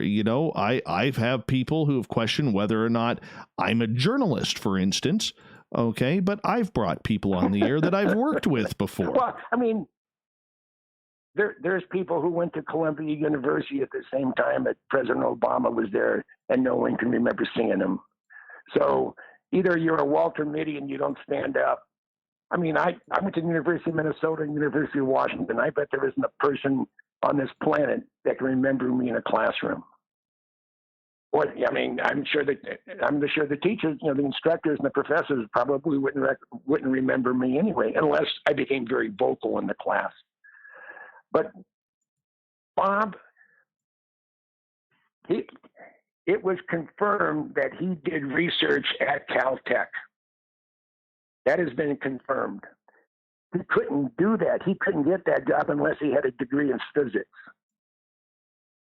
or one of those disciplines. The night that I met Bob Lazar, when we went over to his house over West Charleston, and we went into his house. Now in the driveway, on the side of the driveway is his jet car. So I walk in there. This is when the hottest thing going was a Pentium 3 computer. He has a 19-inch NEMA rack. That's where you put electronic equipment for people who aren't familiar with it. And it's a standard size rack. And he had it. It was a 5-foot tall rack, and it was filled with computers. It was I think he had a DEC or HP mini computer, which would be the equivalent of maybe an iPhone 1 as far as its capabilities back then. Right. And there was a big, beautiful diploma on the wall. I saw the diploma. I didn't spend any time reading it, because when you go into someone's house for the very first time, you're looking around. There's a lot of interesting stuff here, but you're not going to sit there and analyze everything that's in his house. I remember seeing what I thought was a college degree. The other thing, Bob Lazar does not exist prior to 1989. The Social Security card that he's had since he was in high school, or probably junior high school, apparently has never been issued. And he has the card. If the federal government wants to make you a non-person, they have the means to do it. Now they will miss something. They will miss something like, the phone book at Sandia with Bob's name in it. I'm sure if you weren't into Glee Club or debate club, or you weren't an athlete or whatever, maybe you didn't show up on the day they had seen your pictures. I don't know. But the guy's brilliant. The guy still services radiation detection system for the Department of Energy. He has an area of expertise that apparently very few people have, and he's had a contract forever to do that kind of work. Well, and that's what bugs me about it. That's what bugs me about it, James, is, here's a gentleman who claims that the government was trying to kill him, goes against the government, spills a bunch of secrets that he wasn't allowed to spill, gets away with it, okay, under whatever else. I have my own theories about that, because I do believe deep down somewhere that between Harry Reid and Robert Bigelow back at that time, that they got him protected from anything. And yet, if this man is so, rude by the United States Navy, the military, and the private contractors out at Area 51, especially S4, how is he able to get government contracts today? Because the right hand doesn't know what the left hand's doing, for one. And for two, he has the area of expertise, whether he's liked or not. He has a certain level of expertise that is beneficial to a certain segment of the federal government. They keep them, I don't think it's full-time work, but they keep them, in pocket change at least, I would think. Now, I will know more this summer, because on my way to Puget Sound, for those of you who don't know, I live in the greater Tucson area.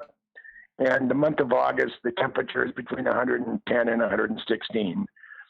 So my wife and I, we rent a cabin on Puget Sound, the south end of Puget Sound, every year. And but on my way up to Puget Sound and Dash Point, I'm going to stop by and spend at least a full day and hopefully a night with Bob Lazar and his lovely wife there in South Central Oregon. I won't say where, but he lives in Oregon. And I will have this will be the first time since things have gotten crazy with Jeremy doing his Bob Lazar special and a bunch of other stuff, that I'll have a chance just to shoot the fat with Bob.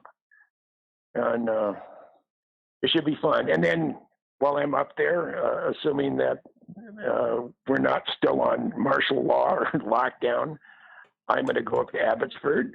And you said that you were going to show up if they have the air show this year. I definitely want to go up to your place and spend a day or two with hoping something will happen. Absolutely. We'll make sure them aliens arrive much more than, going to find them aliens in the desert. We only have a couple minutes left before we got to go to break at the bottom of the hour. James C. Goodall is our guest tonight on Spaced Out Radio. Do you think that the documentary that was done about Bob, that was done by Jeremy Corbell, did him any justice?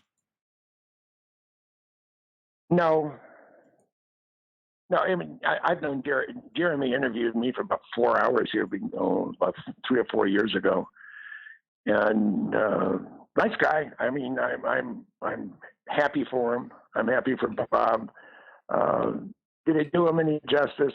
I think there was too much hype, but that's the type of thing that Jeremy was putting together. So I don't think it helped. I don't think it helped Lazar any.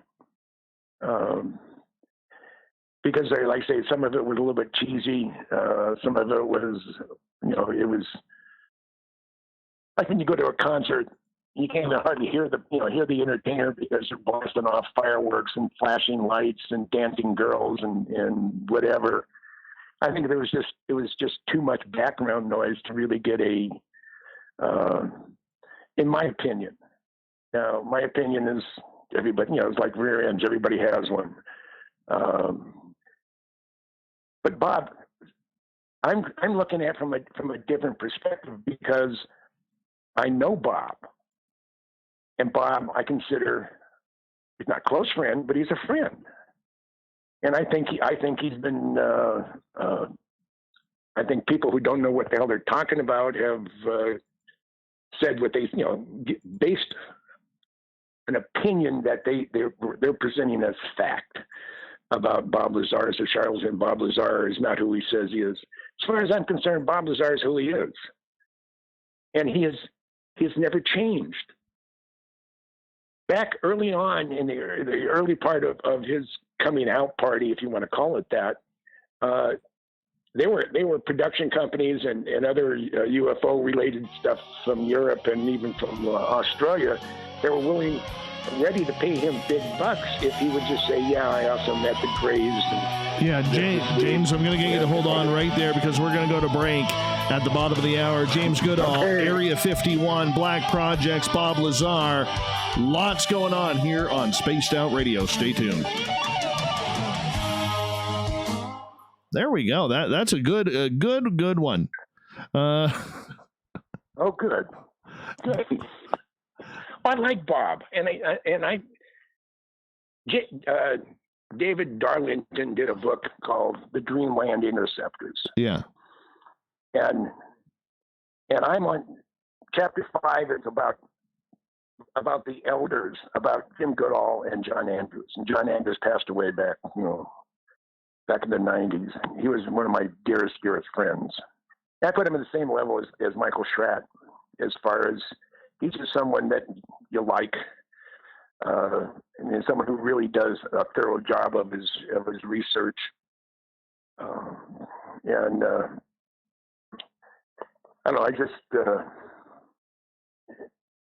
I had so much. I just when he passed away, it was just a dark day in my life because he was like a brother to me. Right. But I'm blessed to have friends like him. I'm blessed to have friends like John Lear. And John is not doing well health-wise. He's crashed a whole bunch of airplanes in his life. He's been flying airplanes since he was 11. And last time I saw him, it just took my breath away. And I called him a couple of times, and he hasn't been in the mood to talk. And for John not to want to talk, especially to me, means he wasn't doing good that day. So I think once this travel ban and everything, when the world starts coming back to normal, we'll go back to Las Vegas. I'm going to go visit John.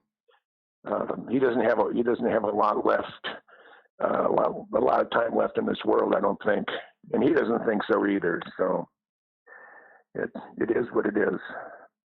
But I've been blessed by the people in my life. I really have, and I've known some characters, and I love them all. And all my wives have said, "You don't have any normal friends." Well, normal people are boring. And I like people with some pizzazz. I like people with fringe on top and rough around the edges and stepping outside the box, because that's what I've done my entire life. I've always played outside the lines. Why not? And I paid the price. I have some significant people that really hate my guts. But you know what? I don't care. That's where age comes. I hear you there. You get to a point where you don't. Yeah. Get to that it just don't matter point anymore. We've got about 3 minutes here, boss. Okay. Science Bob has finally showed up.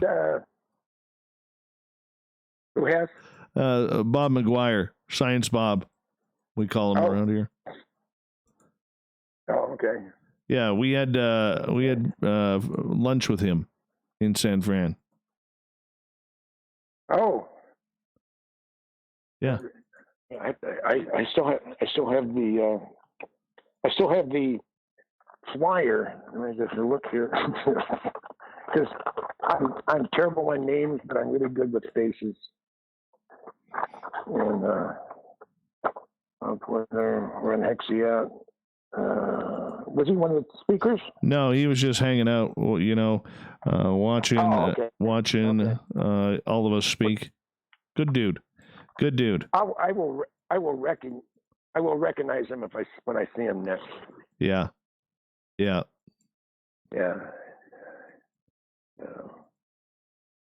We've got about 2 minutes here. 2 minutes. Has the response been positive? Oh yeah. Yep.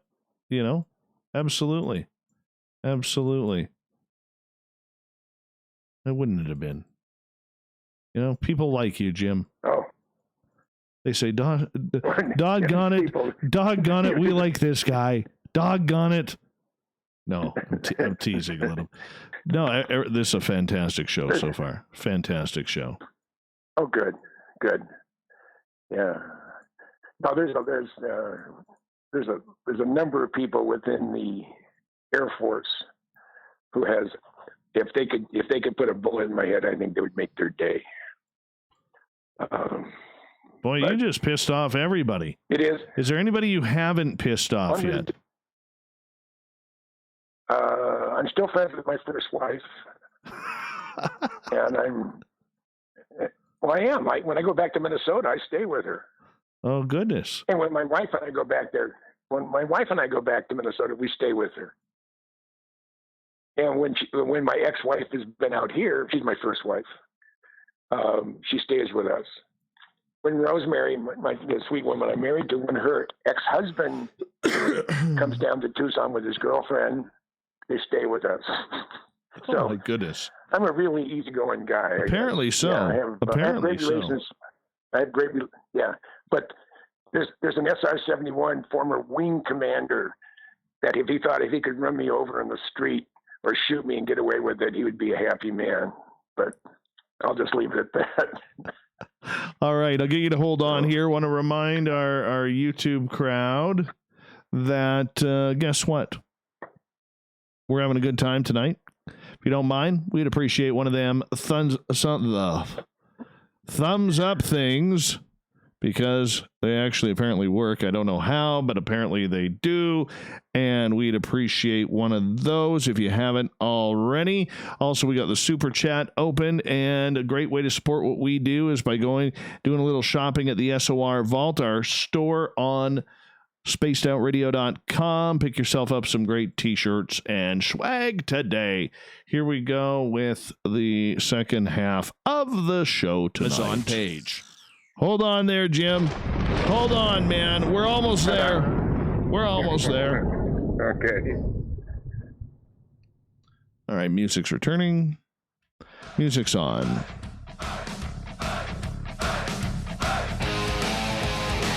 We passed the halfway point of Spaced Out Radio tonight. I am your host, Dave Scott, sitting in the captain's chair of SOR headquarters. Great to have each and every one of you with us, especially if you're into weird jets in Area 51. We're going to get into some UFOs as well. Want to remind you before we bring back our guest that if you've missed portions of this show or others, you can check out our free archives by going to youtube.com/Spaced Out Radio. Do old Davey the favor, hit that subscribe button. Our website is spacedoutradio.com, where we have a plethora of features for you, including rocking out to Bumblefoot and reading up on Captain Shirk's SOR Newswire. And don't forget, if you're on Twitter, give us a follow, will you? At Spaced Out Radio is the show one, and my personal one is at Dave Scott SOR. We'd greatly appreciate it.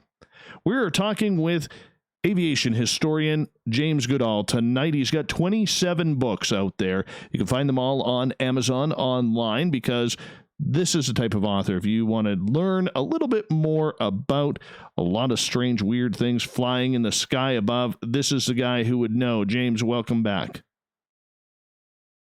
My pleasure. My pleasure.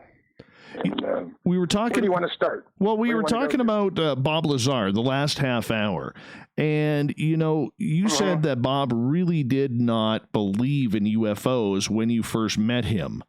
And, obviously he got busted by the military with Gene Huff and John Lear. And that was kind of the beginning of the end for him working at Area 51, and most namely S4. Did you ever get a chance to sit down with Bob and talk to him specifically about UFOs? Oh, he went through from the first time he saw it, first time he touched it, first time he looked inside of it, the weird feeling, because the thing was not touching anything. And when you're around something that's using a lot of electricity, you'll get that hum, it's not really something you put your finger on it, but you can sort of feel it. Almost like a corona around he referred to it as a sports model. And he said the first time he touched it, he pushed on it, and it moved just a hair, but it just, as he pushed harder, it wouldn't move anymore. So he talked about what he saw in the hallway. He said there were posters of graves, but he never saw them. He said, we're here. They referred to people here, saw either in documentation or in conversations, referred to them as the kids because they're small. And he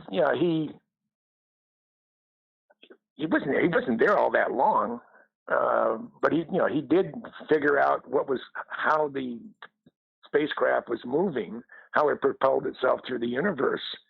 And he said there's you can go from one end of the universe to the other, which is 14.4 billion light years across, and you could transit that distance in a blink of an eye. There was no time interval that you lost. Now, maybe on the other end, when you came back, the world had changed completely, maybe a billion years. I don't know. But he said you can move. You have to be real good at navigating, and you have to. It'd be like those of you who've seen the original not Kirk Douglas. Is it not Michael Douglas? Oh, come on, what's his name? Oh no, he's with Goldie Hawn. That's not Douglas. When the hell is that? He's married to him or living with her for the last 40 years. Kurt Russell. In the movie, Kurt Russell. I don't know why that wouldn't come out. In the movie Stargate, where they had to figure out the precise coordinates to go across the universe into a different solar system, and they did. And that would be probably the same amount of navigation you need to go from here to wherever you wanted to go in the universe. Now, Ben Rich, and this was at UCLA, and it's documented that someone asked him a question about technology, and Ben said, this is years ago, long before he died, he said, we have the ability to send ET home, but the government will not allow that technology to be released. Now, how do you take ET home? The only way to do it is in a spacecraft or a flying saucer or an unknown aerial phenomena or an aerial phenomena of the unknown. I don't even know what they call it. Is it UAP now? That's a fancy new term, yes, that none of us like. It's a UFO. Thank you. A flying saucer. Thank you. Yes. Yeah. Now, this Ben said that I think at UCLA or in a very, very large gathering back in the 80s, and it didn't raise any eyebrows. So and if anyone was privy to that type of information, it would be Ben and Kelly, and I'm sure probably Jeff Babion, who's the new boss there at the Skunk Works today, probably is aware of things that would surprise the hell out of you and I. Now, there's a gentleman, I won't use his name because he's still alive, and he now denies it, but he didn't at the time, and I remember it like it happened 10 minutes ago. It's a Blackbird pilot. I was interviewing him because he crashed one. So I went to his house. He didn't live that far from my dad. And I was out visiting my dad, and I called him up, this guy up, and said, hey, can I sit down with you and chat, talk about airplanes and stuff? He said, sure. So I went to his house, and we were talking about this and that, and he had lost, he had a bailout of a Blackbird, way back when. And I said, hey, do you believe in UFOs? And he looked at me, he says, absolutely, positively, they do exist. I said, well, do you want to expand upon that? And he said, sure. He was flying a night training mission out of Kadena, Okinawa, and somewhere in the late part of 72, early part of 73. The Vietnam War was still going balls to the wall. he was flying a night training mission. Early on in the A-12 and the early part of the SR71 program, it only flew and operated during the daytime. And as sensors improved, infrared sensors, electronic sensors improved, they started flying an occasional night operational mission. So they were flying in the far western Pacific. They're flying out of Okinawa, Kadena Air Base, Okinawa, which is part of, I think it's in the islands, part of Japan. And it was about 11:30 at night. It was a 3/4 moon off the port side of the airplane. He's at 78,000 feet at about Mach 2.7, which is probably 1,800 miles an hour or thereabouts. 3/4 moon, and all of a sudden he gets a glint off another object going in the same direction at the same speed he was going, but about 5 miles or so away, and he said probably 6,000 or 7,000 feet above him. So he contacts Kadena on secure voice, and I said, "Do we have another SR up?"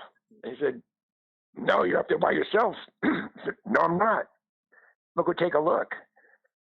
So about then, his backseater said, "Hey, we have company." He said, "Yeah, I'm gonna get a closer look." Now the Blackbirds love to fly fast, and at Mach 2.7 at 78,000 feet, the throttle is an absolute minimum back afterburner. And as the airplane lightens up, it has it will climb, but the autopilot will keep throttling back until you're almost out of burner, because the airplane just wants to fly fast, and it'll fly itself out of its envelope if you let it.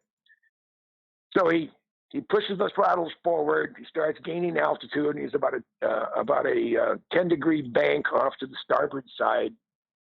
That's to the right, to those of you who are not aware of point and starboard is. There are people out there that don't, and he kept his eye on it, and he got closer and closer, and he was climbing up. He probably said he was about 82,000 feet, still probably a mile or so away, and this thing takes off like a bat out of hell. He said about a 30-degree angle of attack, and it left him in the dust.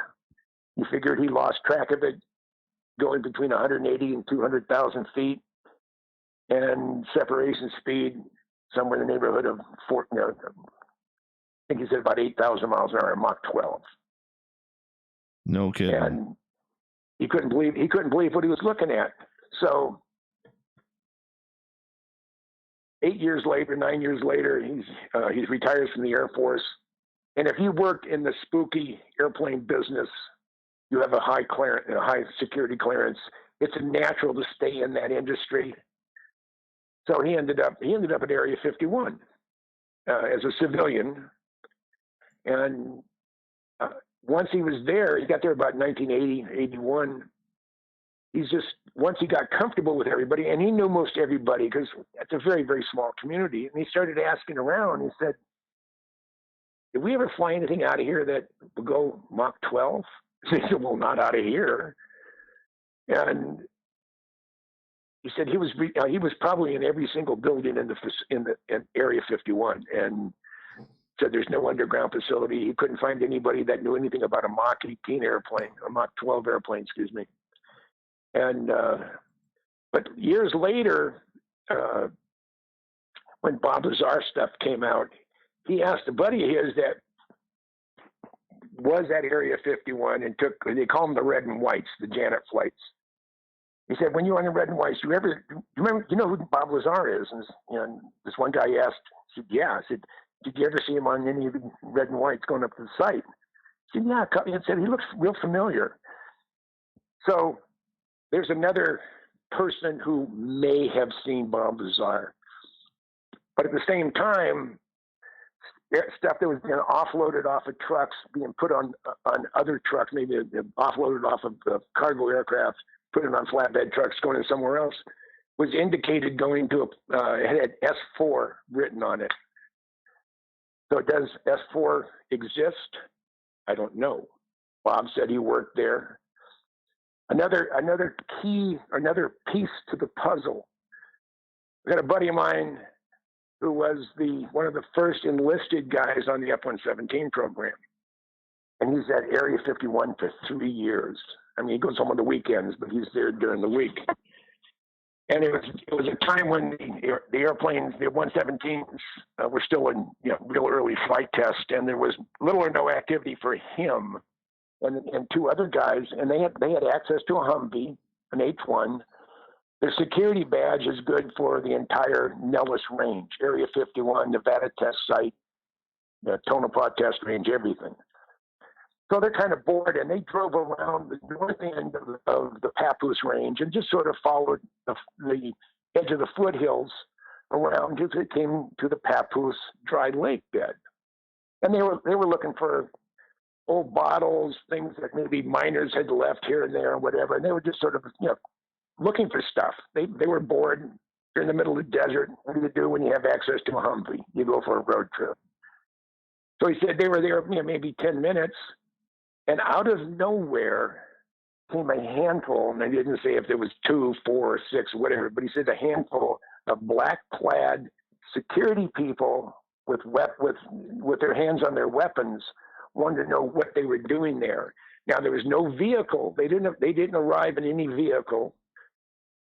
They don't know where they came from, but they looked at everybody's security badges and their IDs and told them to get the hell out of here.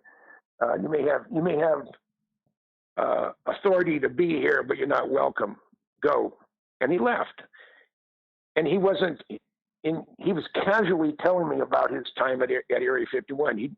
He wasn't relating that to anything, but that's exactly where Bob Lazar said that S4 was located. Interesting. So that's another piece to the puzzle. I mean, it's pretty soon you get enough of these pieces, and the picture shows that, Bob Lazar is who he says he is. At least in my opinion, at least in my eyes, he does.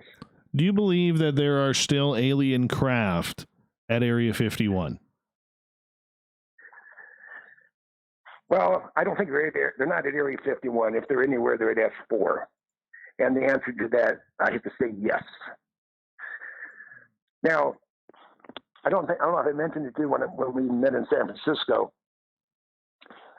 but my very, very dear friend Stuart Brown, he was the senior technical editor of Popular Science back in the 90s, and he did an incredible piece on Area 51 at my insistence.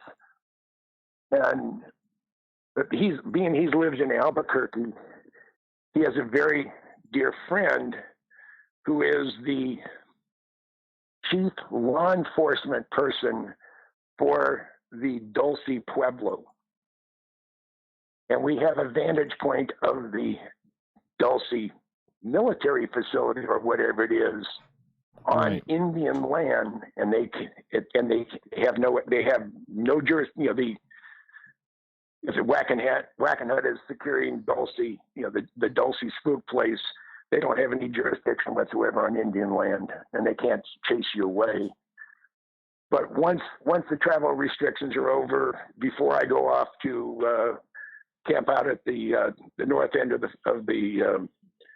fence line at Area 51, we're going to go spend 3 or 4 days in and around Dulce to see what we can see,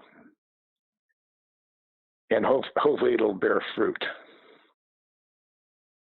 So, since you kind of jumped over to Dulce here for a second, do you believe the story of Phil Schneider, where, for people who are not familiar with him, this is a gentleman who claimed that he was a geologist and an engineer, and he was hired by the U.S. government to help coordinate these underground bases, and when they were drilling into one at Dulce, they opened up and got into a big war with a bunch of aliens.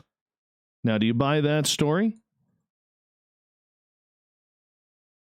Yes and no. I really haven't delved into it, so I can't. I don't have the background to say yeah or nay. Right. So But what we're going to do, a good number of the Indians and their Apaches that live in the Dulce Pueblo, a good portion of them have never ever been outside the Pueblo. And we're going to be going with a gentleman who is highly regarded in the Dulce community, actually in the Apache and that Navajo community both. He speaks the dialect of the people there at the Dulce Pueblo. He said that he's asked around, and he said there are people coming out of the woodwork that will sit down with Stewart and myself and William, who is the Apache, Indian, who's going to be our more or less our guide and our focal point when we go out there. He said they've been talking about spooky things flying in the sky for 1,000 years. So is there stuff there? I'll know when we get out of this insanity that we're in right now. I'll know. I don't know now, but I hope to know once this is over and done with. Has anybody, as we got about 3.5 minutes here before we go to break at the top of the hour, Jim, has anybody in your contacts within the military or Area 51, people who've read your books, you were close to Ben Rich, ever confirmed with you that we are indeed being visited and we have pieces of this technology? Well, Ben indicated that. Both, I mean, in the letter he wrote to John Andrews, dated it was June of '86, I think it was, where his quote, I've got it here somewhere from. Oh, here it is. Ben Ritt says, this is, John Andrews had sent him a letter inquiring about whether he and Kelly Johnson believed in UFOs. And he said, and that's in two categories, both man-made and extraterrestrial. And he mailed a letter on a Monday, and he had a reply on Thursday from Ben, handwritten on his corporate letterhead as president. He said, "Dear John, yes, I believe in both categories. We feel everything is possible. Many of our man-made UFOs are unfunded opportunities." And he underlines the U, the F, and the O. In both categories, there are a lot of kooks and charlatans. Be cautious. Best regards, Ben Rich. This is on his corporate letterhead as president of the Lockheed Skunk Works.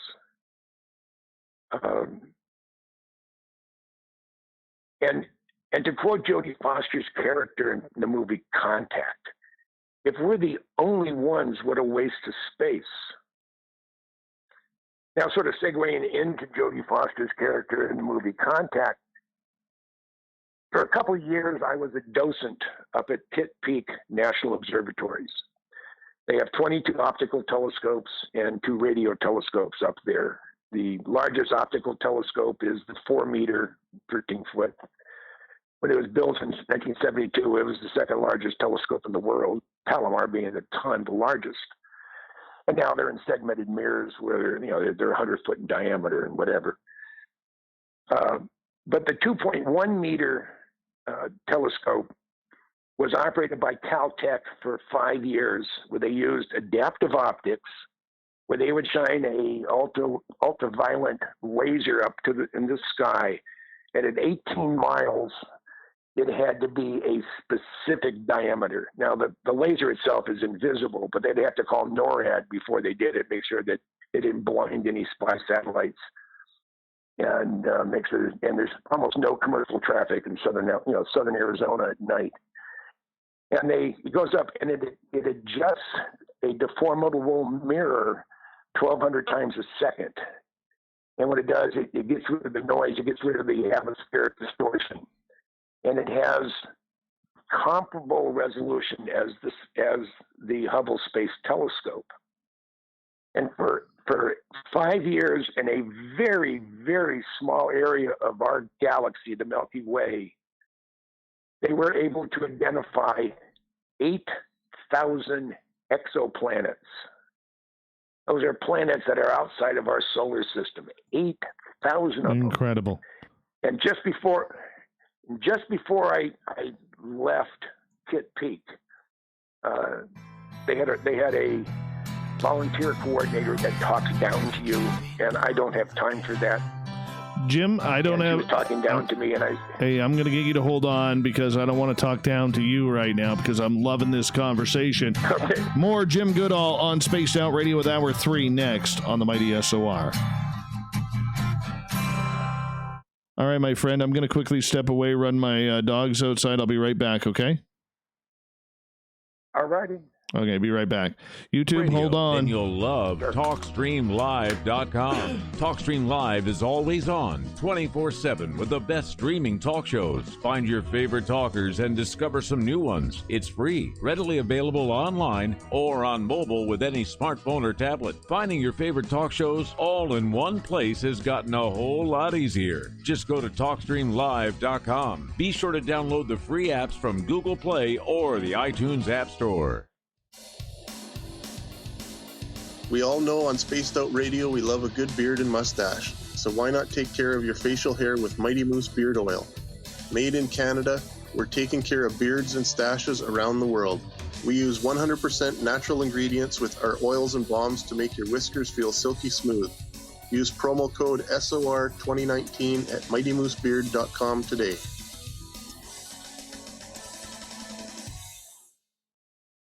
Hello, this is your guitar man, Ron Bumblefoot Thal, and I have to tell you, I love the response I get for Little Brother is Watching from Spaced Out Radio fans. It's amazing how music can inspire and make people think deeper about what's going on in the supernatural world. You can head over to my website, bumblefoot.com, to check out my music, my guitar workshops, my touring, even check out some of the hot sauces that I'm working on. And make sure you keep on listening, because with Spaced Out Radio, you know Little Brother is watching.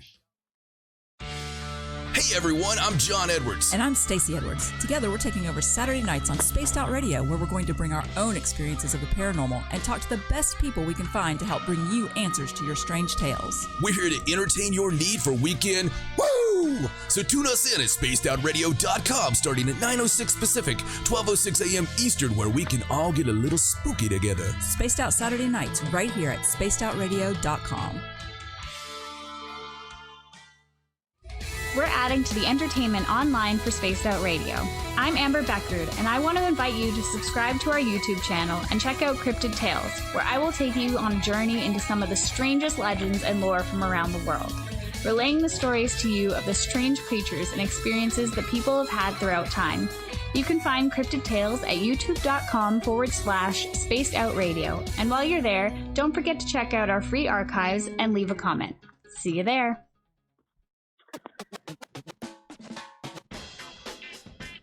The SOR Vault is open for business, and do we have some cool swag for you to pick up? All you have to do is head over to our website and click on the SOR Vault. You have a variety of cool logos to choose from, and put them on anything you want. T-shirts, hoodies, hats, coffee mugs, you name it, we can get it to you. So do your shopping by supporting the story you love. Get your Spaced Out Radio swag at the SOR Vault today.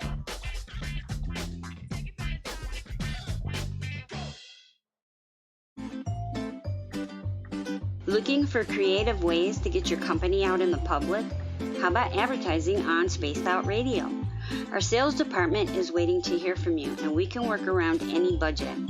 From commercial spots to banners to special promotions, there are many opportunities to get your name and product out to our SOR listeners. For a price guide and more information, please contact us at sales@spacedoutradio.com. Hello, everyone. This is Ryan Stacey. I'm back. Okay. Oh, this is so much fun, man. This is so much fun. Oh, I enjoy it.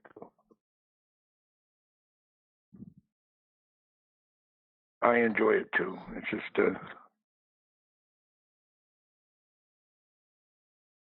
this is stuff I could talk about all the time, man. All the time. Me too. Well, you do. You made a career around it. Yeah. Well, I wish I made money at it, but well, that doesn't always happen.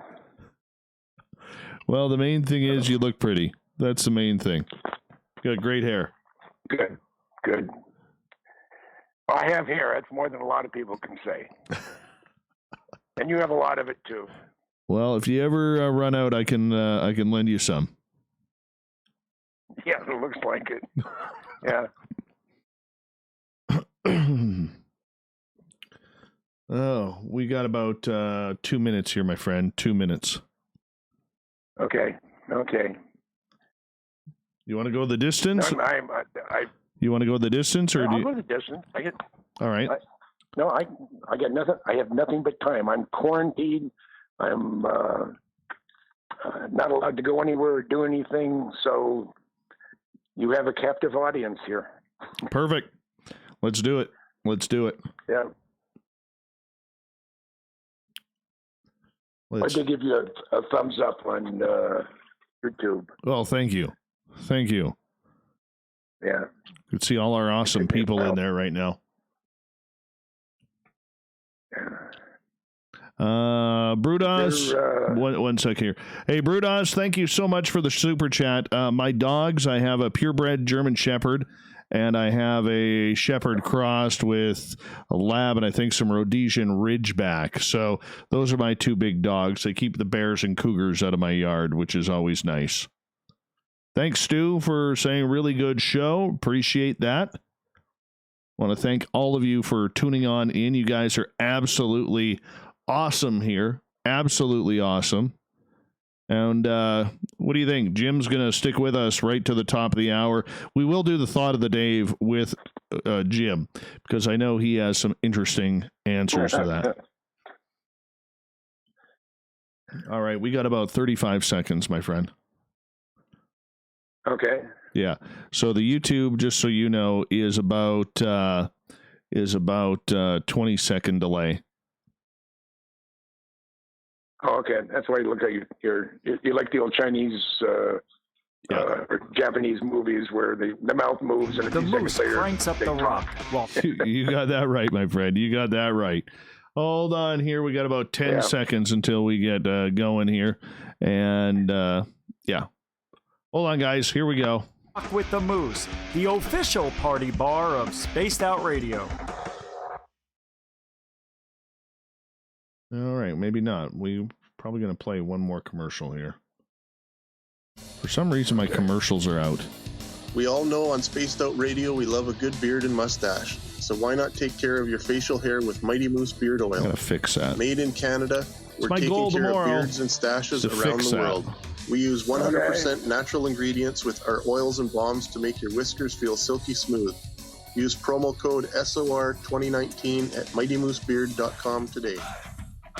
All right, here we go. Music's on. With us? Head to spacedoutradio.com for all your latest show info. And here we go. Now, back to Dave Scott and SOR. We're underway in the third and final hour of Spaced Out Radio tonight. I am your host, Dave Scott. Thank you so much for joining us, especially everyone listening in on our terrestrial affiliates around North America and on the digital side on TalkStream Live 24 hours a day, 7 days a week, and Revolution Radio. Remember, you can check out all of our archives for free at youtube.com/Spaced Out Radio. Just do old Davey the favor. Hit that subscribe button. The Desert Clam has set the password for tonight in the SOR Space Travelers Club. Annuant. Annuant is your password. Use it wisely, Space Travelers, as the Clam sets the password each and every night right here on Spaced Out Radio. Our website is spacedoutradio.com, where we have a plethora of features for you, including rocking out to Bumblefoot, doing a little visitation to Captain Shirk's SOR Newswire, and so much more. Hey, one other thing that I want to remind you. Follow us on Twitter at Spaced Out Radio. You can also follow my personal account. That would be at Dave Scott SOR. We'd love to add you on there as well. Sticking with us right through this hour, we're going to drop the news, but we will do the thought of the Dave. We got longtime aviation historian, James C. Goodall. He's got about 27 books out that you can find online, on Amazon, on Google, wherever you want to look. They are there. He is known as one of the grandfathers of learning about places like Area 51, aliens, UFOs, Bob Lazar, the SR71, the F-117. What haven't we covered yet? James, what haven't we covered? I mean, this has been absolutely thrilling tonight to have you here. So thank you so much.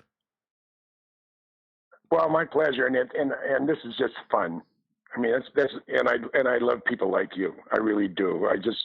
I can sit down and this is one of my passions. I mean, I've been blessed by some of the people that have come into my life. I've been blessed by some of the enemies I've made. And I don't know. I feel I'm a lucky guy. I've had an opportunity for someone who doesn't have any advanced degrees. I wasn't an astronaut. I wasn't a lot of things, but I have had the chance to meet so many fascinating people.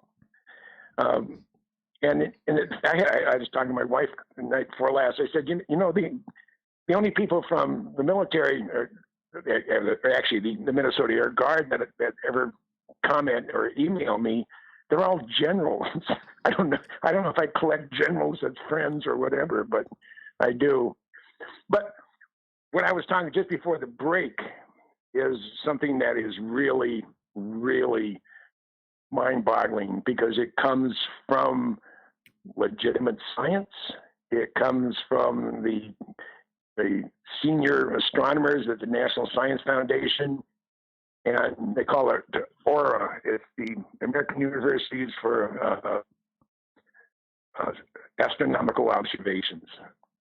And just before I left, we had all our docents and a lot of the technical staff from Kit Feek, the astronomers and the support staff, on a all hands meeting. And this was a year ago, 2 years ago. I guess about 2 years ago.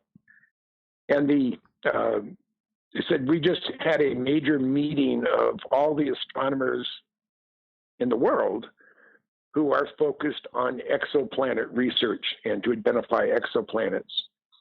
And he said, based on our calculations of all and I guess apparently there's quite a number of them, based on input from all these astronomers around the world that are looking and identifying exoplanets, they calculate for every star in the universe, and you can't shove that number in your head. It's too big of a number. It said for every star in the universe, they calculate there's 1.5 planets. So just chew on that just for a second. The sheer number. You look outside, the most stars you can see on the clearest night are 9,000 on average. And there's probably one with 100 zeros behind it as far as the number of stars there. And you multiply that by 1.5, that's how many planets are there.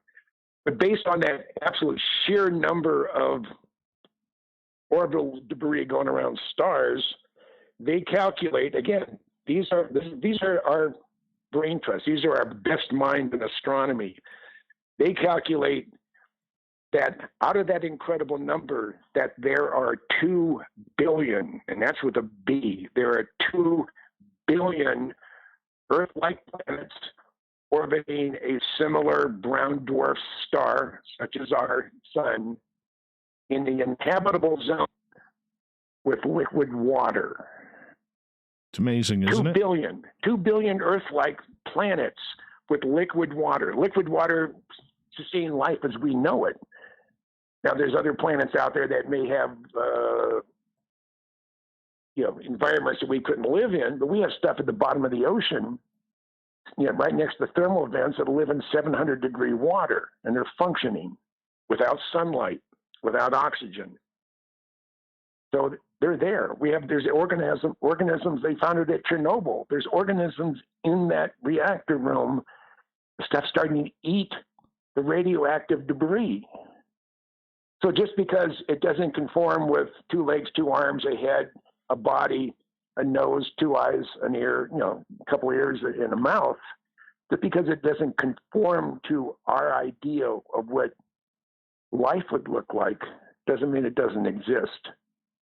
And with 2 billion Earth-like planets out there that can sustain life as we know it, our galaxy, the Milky Way, is 4.5 billion years old.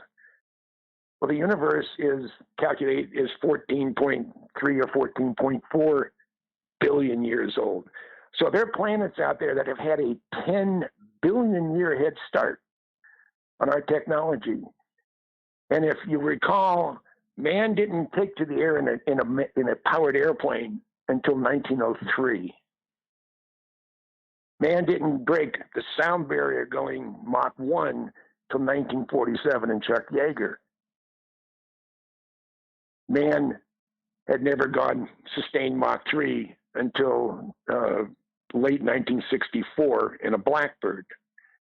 Now we're looking at just in a very, very short period of time. You can imagine what 100 years or 1,000 years or 100,000 years or 1,000,000 years. Oh, how about 1 billion years worth of advancement?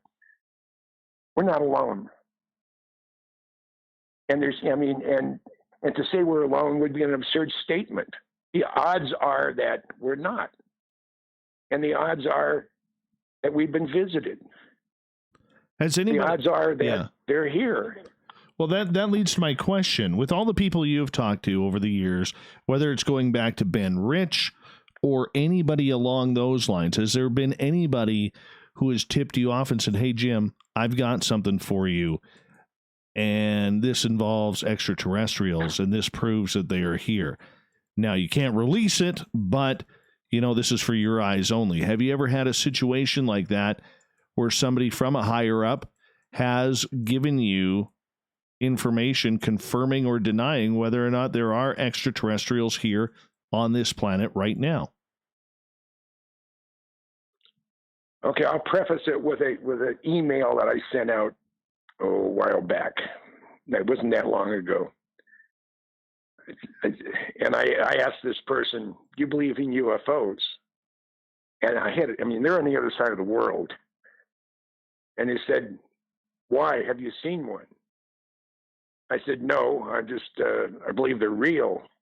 And the person came back, said, they're here, but I can't tell you any more on electronic communication or talking. But this person has been retired for a bit and worked at Pine Gap, Australia. And he says, they're here. And he can hardly wait for me to, he said, when we get in an area where we're fairly close proximity, and I could get to him today, but no one's getting anywhere today. And he said, I'll sit down and I will fry your brain. The person is no longer in the super secret dark community. He's seen it. He's seen enough where he's not going to tell me anything that's going to affect national security, but he'll sure in the hell point me in the right direction and may give me some true insight of what's out there and what we can expect if and when the time comes and the information is made public. And a number of people over the years say, well, how come the government hasn't released anything and this and that? And well, my answer to that is, well, maybe our government isn't in charge of the release of the information. We may be held hostage. Maybe the world's being held hostage as far as as the people in power by aliens. Linda Moten Howe. Now she was a good friend of John Andrews, my late friend John Andrews from Testers, and apparently way back, I'm talking about 20 years, 30 years ago, maybe farther. She was given a contract by the federal government and tons of videotape in 6mm and 16mm motion picture and hobbyist type of film motion picture, movie type film of certified real UFOs. And her job was to put I think a 60-minute documentary together to show to the general public that, yes, they are here, we're being visited, this and that and whatever. And I don't know how far along she was into the project, but she was going through reviewing all this documentation. The government came in when they paid her the full amount that they had contracted for. They took, and she hadn't finished, they took all her raw tape, they took all her notes, they took all the support documents and everything else that they had lent her, and they took it from her. Now, anybody out there, I don't know if you've ever met Linda. I hope at one of these UFO conferences, if we ever get out of this lockdown, I'll have a chance to chat with her. Because this is what John Andrews told me. And this is back in probably the 70s, late 70s, early 80s. And I don't know what changed the minds of the powers that be, unless they were instructed by those who really hold the sword over their head. This is not a good idea. It's not right. Not the time. But I think the time is coming. I honestly do. I don't know. It's nothing I can put my finger on, but there's just too many things starting to come out. You have the Tic Tacs that the F-18 guys were chasing. Yes. You have the thing on. You have the incident on the Nimitz, and it goes on and on and on. My boss, he just went off to the airport in the sky here not too long ago, but it was Major General Wayne Gatlin. General Gatlin was my boss, and he was with the Minnesota Air Guard. He was the chief of staff for air when I worked for him. And I asked him once, I said, General Gatlin, I said, do you believe in UFOs? And he said, yeah. He said, I chased one. I said, what do you mean? I said, well, we were on alert at Duluth. We had F-94Cs at the time, and that was one of the hotter interceptors back in the mid to mid 50s. Yes. It can go supersonic in a dive, and it did have an afterburner, but you could only use it for about a minute. You run out of fuel. And they got an alert from Finley Air Force Station that there was a fast-moving unknown over the middle of Lake Superior. Now, those of us who are familiar with flight operations around the Great Lakes, it is frowned upon for anybody but a large aircraft, commercial aircraft flying at altitude, to fly across Lake Superior. Lake Superior makes its own weather. Airplanes have been lost. The Edmund Fitzgerald was lost because of a storm. I mean, it just stuff comes out of nowhere. So 3 F-94Cs take off, and they're going, like a bat out of hell. They're heading towards the rendezvous point. And this thing is now moving fairly fast. They got behind it. Yeah. Zigzagged around, but now it's heading due west. They're behind it. The WISO, the weapons control officer in the backseat of the F-94, turns on his weapons radar, and as soon as he locks on, the radar dies. He reboots it. He recycles the circuit breaker, identifies the object again, turns on to lock the weapons. His radar dies. Now he's heading right towards Finley Air Force Station. This is the UFO. And all of a sudden the guys at Finley said, hey, it's gone. It was heading towards us and it never went by us. It's gone. And General Gatlin, who was, I think, a major at the time, they were in full burner trying to get close to this thing. And as you're coming up towards the shore, Finley's right on the shore of north shore of Lake Superior. General Gatlin told the guys at Finley, well, the reason why it's not showing up on your radar, it's directly above you. And apparently these guys ran out to take a look at it. This thing went, and this is Minnesota. I think it was in the fall, and the air is crystal clear. And if you squint, if you're looking up at the tube, even in broad daylight, you could see stars. That's how clear the sky was. And this thing went straight up and disappeared into visibility unlimited. Incredible. And And this is a guy who is not prone to bullshit. Pardon the language. I don't know if you can swear on. Yeah, I guess you can. Maybe not. You can always. That's a boo boo that we're gonna have to edit, but that's okay. Yeah, but and I apologize for that. But it just they're there, and I think it's only a matter of time. And when Steven Spielberg was looking for money for E.T., he was getting shot down by everybody. Nobody wanted a movie about a little gray alien who is found by some kids and whatever. And out of nowhere, all of a sudden he had $100 million worth of seed money, which is believed it came from an organization within the Central Intelligence Agency. If you're producing or want to produce something that's favorable to their point of view, you're going to find funding. It's sort of going to appear, and we think it's over the years. A lot of the alien related movies have been Star Trek, Star Wars. I mean, all these aliens, they're friendly. You don't laugh with them. They've desensitized the general public in being terrified of little green men, or reptilians, or whomever. So they're there. They're here. And according to my friend who spent many, many years at Pine Gap, they are here. And he can hardly wait to sit down and talk with me, because he says, I won't tell you everything I know, but I won't tell you about it unless you ask. And you're one of the very few people who have asked.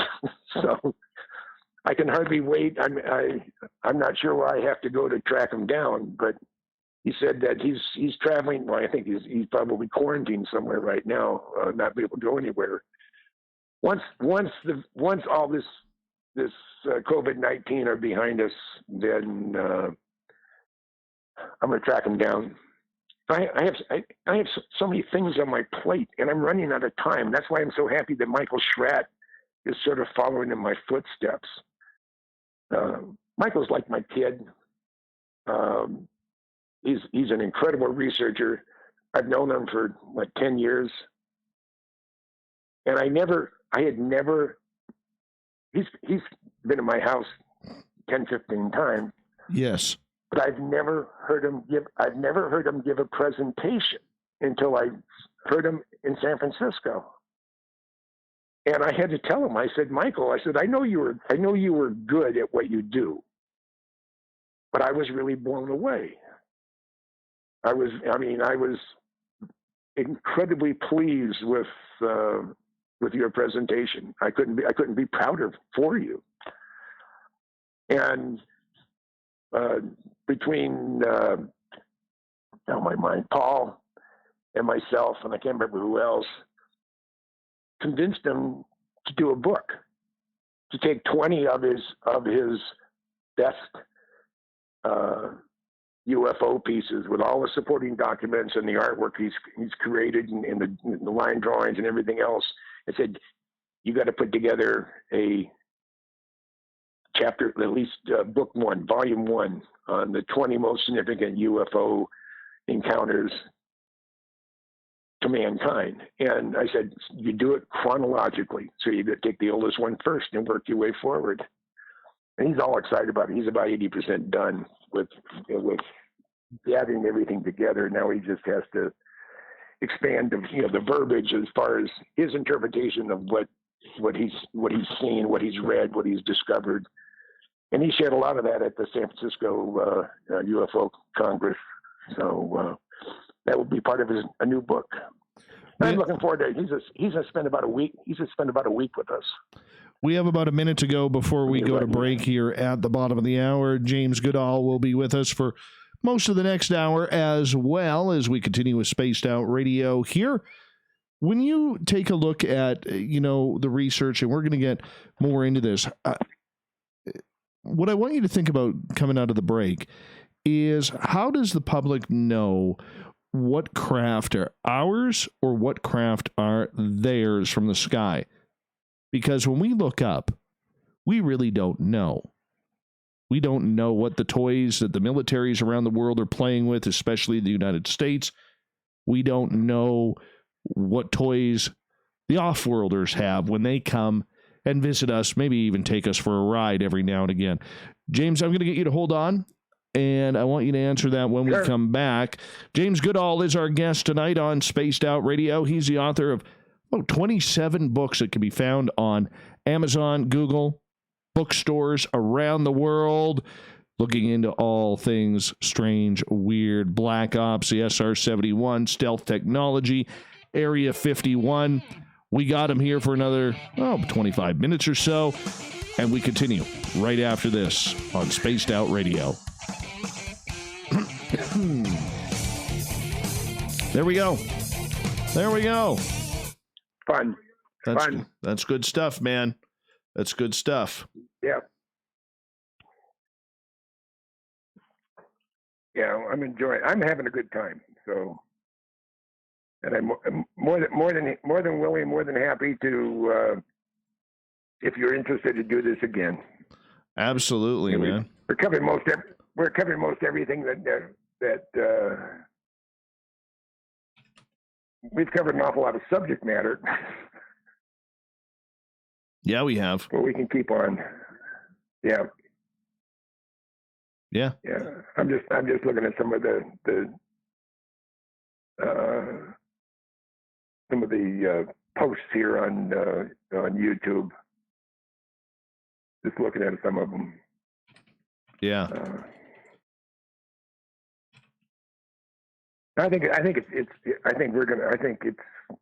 we're gonna know one of these days soon what's happening, what's out there, and I hope it's not like Mars attacks, but something tells me it's going to be.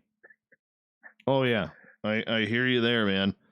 One of these days, the aliens are just gonna show up, and they're gonna be like, "Come on, really, we're gonna go there." We want to know what the hell hit us. No, I do, but they won't. It'll be fun. Yeah. Yeah. 1 second. Well, usually this time of night, my voice was kind of gravelly. I had brain tumor taken out the day Challenger blew up, and I was under anesthesia for 11 hours. And ever since then, my voice gets real scratchy at night. But I'm alive. I had a brain tumor. Well, we're glad you're here, man. We're glad you're here. Oh, me too. Me too. So are my kids. As they should be. They should be. Yeah. Now, even if they cancel Abbotsford this year because of whatever, I'm still going to come up and give you a visit. Good. I just if there's a better time of the month, you let me know. But I'm going to be up there for the month of August. Definitely. And I can get up there fairly easy too. So my wife is a retired flight attendant for Alaska. Oh, excellent! Yeah, they fly right into Vancouver. Yeah, and what's comical, she's been retired now 5 years. I've taken 2 flights on pass. I hate flying. I don't mind the flying part. I hate the garbage leading up to getting into the airplane. You know, your TS, your security people, and all the other crap you have to go through. And so I figured if I can drive somewhere in a day and a half, I'll do that rather than fly. Well, why not? Why not fly? Just bring your wings up here. Bring my Blackbird. Oh, yes. But that's sitting on a pylon. So. Hey, Greco. Yeah. Thank you so much for the super chat, man. Really appreciate that. When I get to Ontario, you still got to buy me dinner, though. Thank you, buddy. I appreciate that.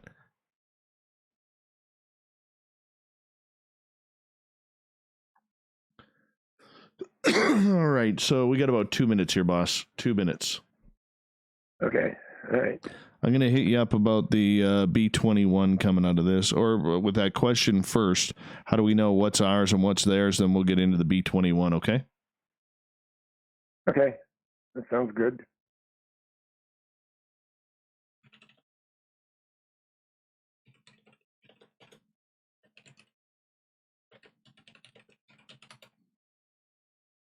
All right, about 90 seconds, and Shanna has a question. We'll get this answered, but she's asking if you've had an alien encounter yourself, and no, but he's had a Canadian encounter. He's had a Canadian encounter. I'll ask you that on the air. Damn it. Okay. Greco. A big dinner. Okay, a big dinner. Yes, I'm into a big dinner, Greco. I can pound that. I can pound that. All right.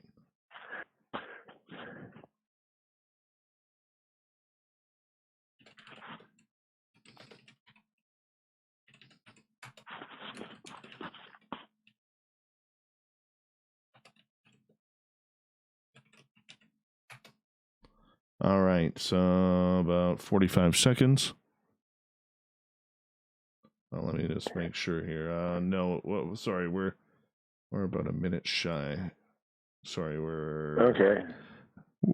I misjudged, man. Oh, no.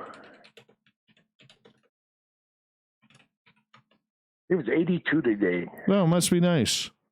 Let's see what it is here. It was 84 yesterday. Let's see. Right now it's 3 degrees Celsius, which is 37 Fahrenheit. I've got melting snow. Oh. I have melting snow. Yes. Oh, what is that? Yes. What is that? Oh, that white stuff that falls from the sky. Yeah. You don't know too much about that. You don't have much experience with that, but you know, I'll tell you. I had 27 years in Minnesota. Yes, I do.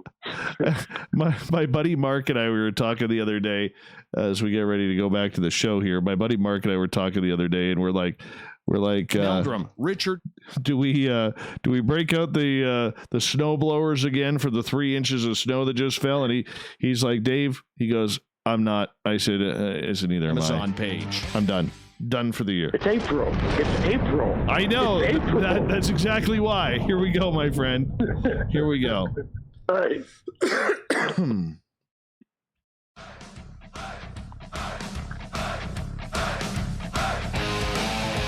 We've rounded third. We're heading for home tonight on Spaced Out Radio. I am your host, Dave Scott, sitting in the captain's chair of SOR headquarters in the mountains of British Columbia.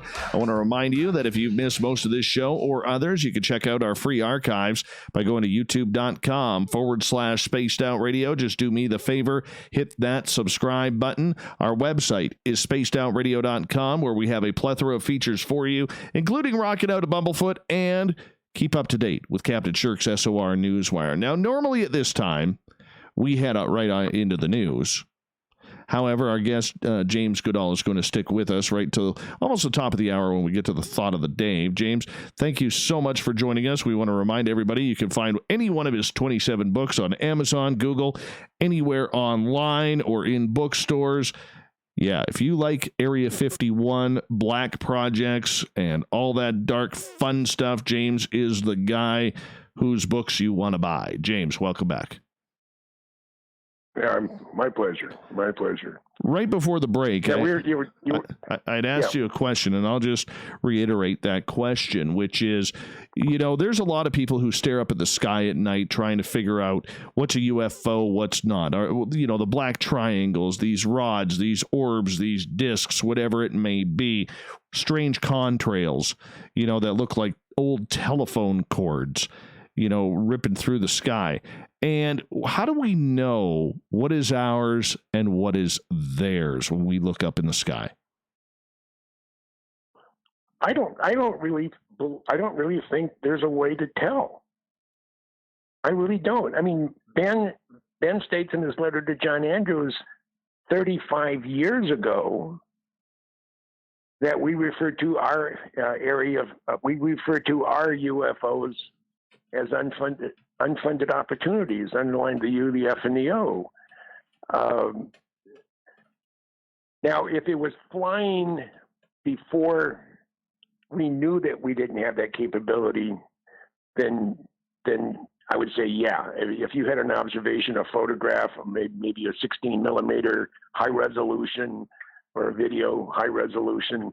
Well, the thing is so frustrating with UFO sightings today. Most everybody is gonna shoot it with their cell phone, which is really, really good if you're gonna photograph your kids or a car or an airplane on a ramp or whatever it is.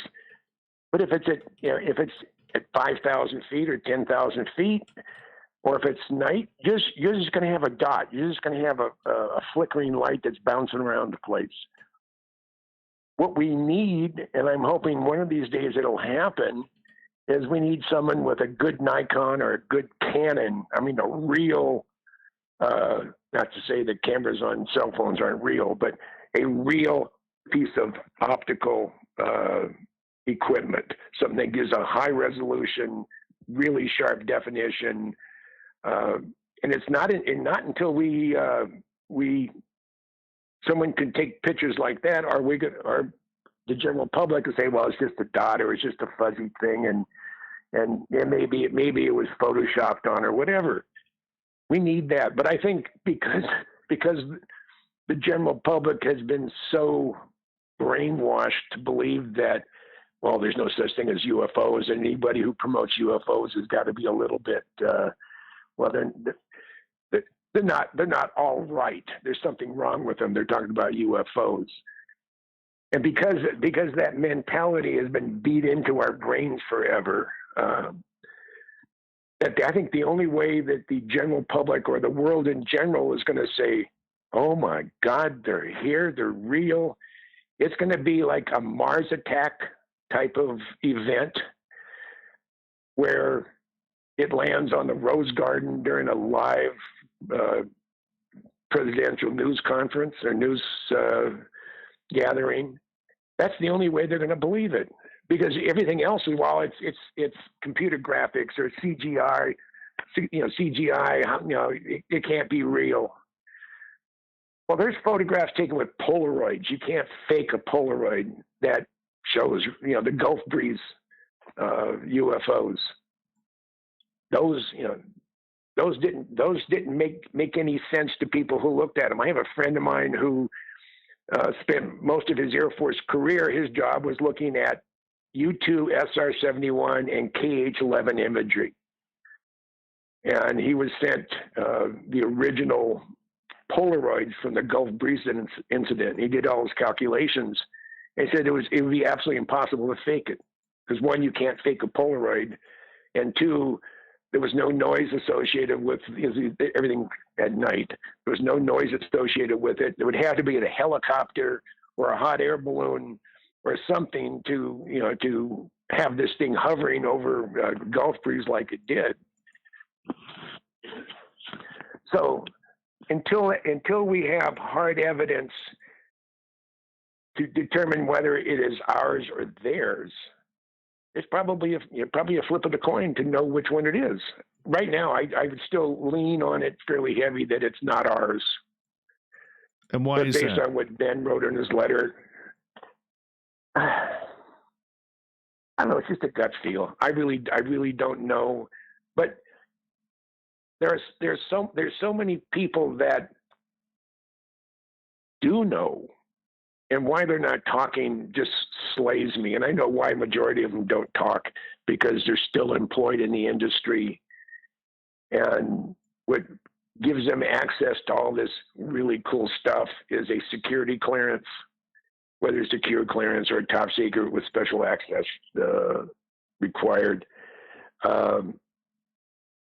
They're not, if someone were to tell me something about UFOs, and I broadcast it or whatever, and the guy was still working, they track him down. It's the people that have worked in the industry that may have dealt with this type of stuff. As long as they need their security clearance to work and to have a livelihood, they're not going to talk. But as soon as they retire, like my friend, when he retired from the spook business. You know, I think he said he spent 15 or 20 years at Pine Gap. And that's Australia's Area 51, and we have a lot of our people there. And but that's who's going to have to spill the beans, unless something lands at a Nellis Air Show or flies over the Rose Parade, and it beams down, someone like the Predator in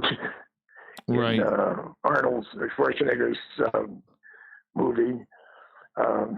It's going to take something like that for the general public to go, holy buckets, they have been here, they are here. And maybe the old cartoon is, the aliens want to have you for dinner. Well, not as a guest, but as a meal. that may be another reason why they're not overly excited about releasing information on it. But it's going to have to take a major landing at a popular place, a place where live TV broadcast is going on before anybody will acknowledge it. Now, along the same lines, I've been to 213 Air Force Guard and Reserve bases to photograph, and I usually deal with public affairs in most cases. And I was at Cannon Air Force Base. This had to be late 80s. I was there to photograph the F-111s. And my public affairs guy is a young man. He's staff sergeant, nice guy. We're in his car. We're heading out to the flight line. And he said that he had just transferred to Cannon Air Force Base in New Mexico from Bentwaters, Wheat Ridge. Oh, that's where the UFO landed. No kidding. So I asked him, I said, oh, you were at Bentwaters. So were you there when the UFO landed? He slams on the brakes of his car. And this kid was a black kid. And he started turning gray. He said, you mentioned that one more time, I will have you escorted off this base under armed guard. Do you understand? Drop the subject. Yes, sir. I mean, this spooked the guy out. Why was he spooked out? If it wasn't a real event, I scared the hell out of him that I even knew about it. I mean, half the world knows about it, but the fact that I asked him the question, and it had only been a very, very short time since he'd been at Cannon. It's been 3 years at Bentwaters. And apparently, since he was in public affairs, he was intimately involved or intimately aware of what happened out there. So are they real? Are they ours? Are they theirs? We won't know until there's a public disclosure. And even then, you may have to question it. All right. I want to move on here because getting back to Area 51, you mentioned earlier about a new aircraft coming out as the B-21, which is kind of interesting, which is going to be another, flat type B-2, a miniature version of the B-2 bomber with no tail wings or rudders or anything along those lines. Now, you believe they are testing this at Area 51 right now. How do you learn that? I've been told they're testing that at Area 51. I have a number of very dear friends who are very close, have very close military contacts at Nellis and at Edwards, and both of them said you should go spend some time out in the desert. And I said, why is that? And I said, you'll see things that have been talked about in the public, but no one's seen them yet. And I said, he's talking about the B-21, and they just smile. They won't say yes or no. But so I believe the B-21 technology demonstrator, and basically what it is, the very, very first B-2 design was for high altitude penetration. Go in there at 50,000 feet, usually at night. The airplane's a dark gray. It's invisible to most air defense radars. And But then about halfway through the building up of the first aircraft, the Air Force came in and said, no, we've changed our mind. We don't want just a high-altitude penetrator. We want a low-altitude penetrator, then high to get the heck out of Dodge. And if you look at the drawings of the original B-2, it only had 3 trailing edge points.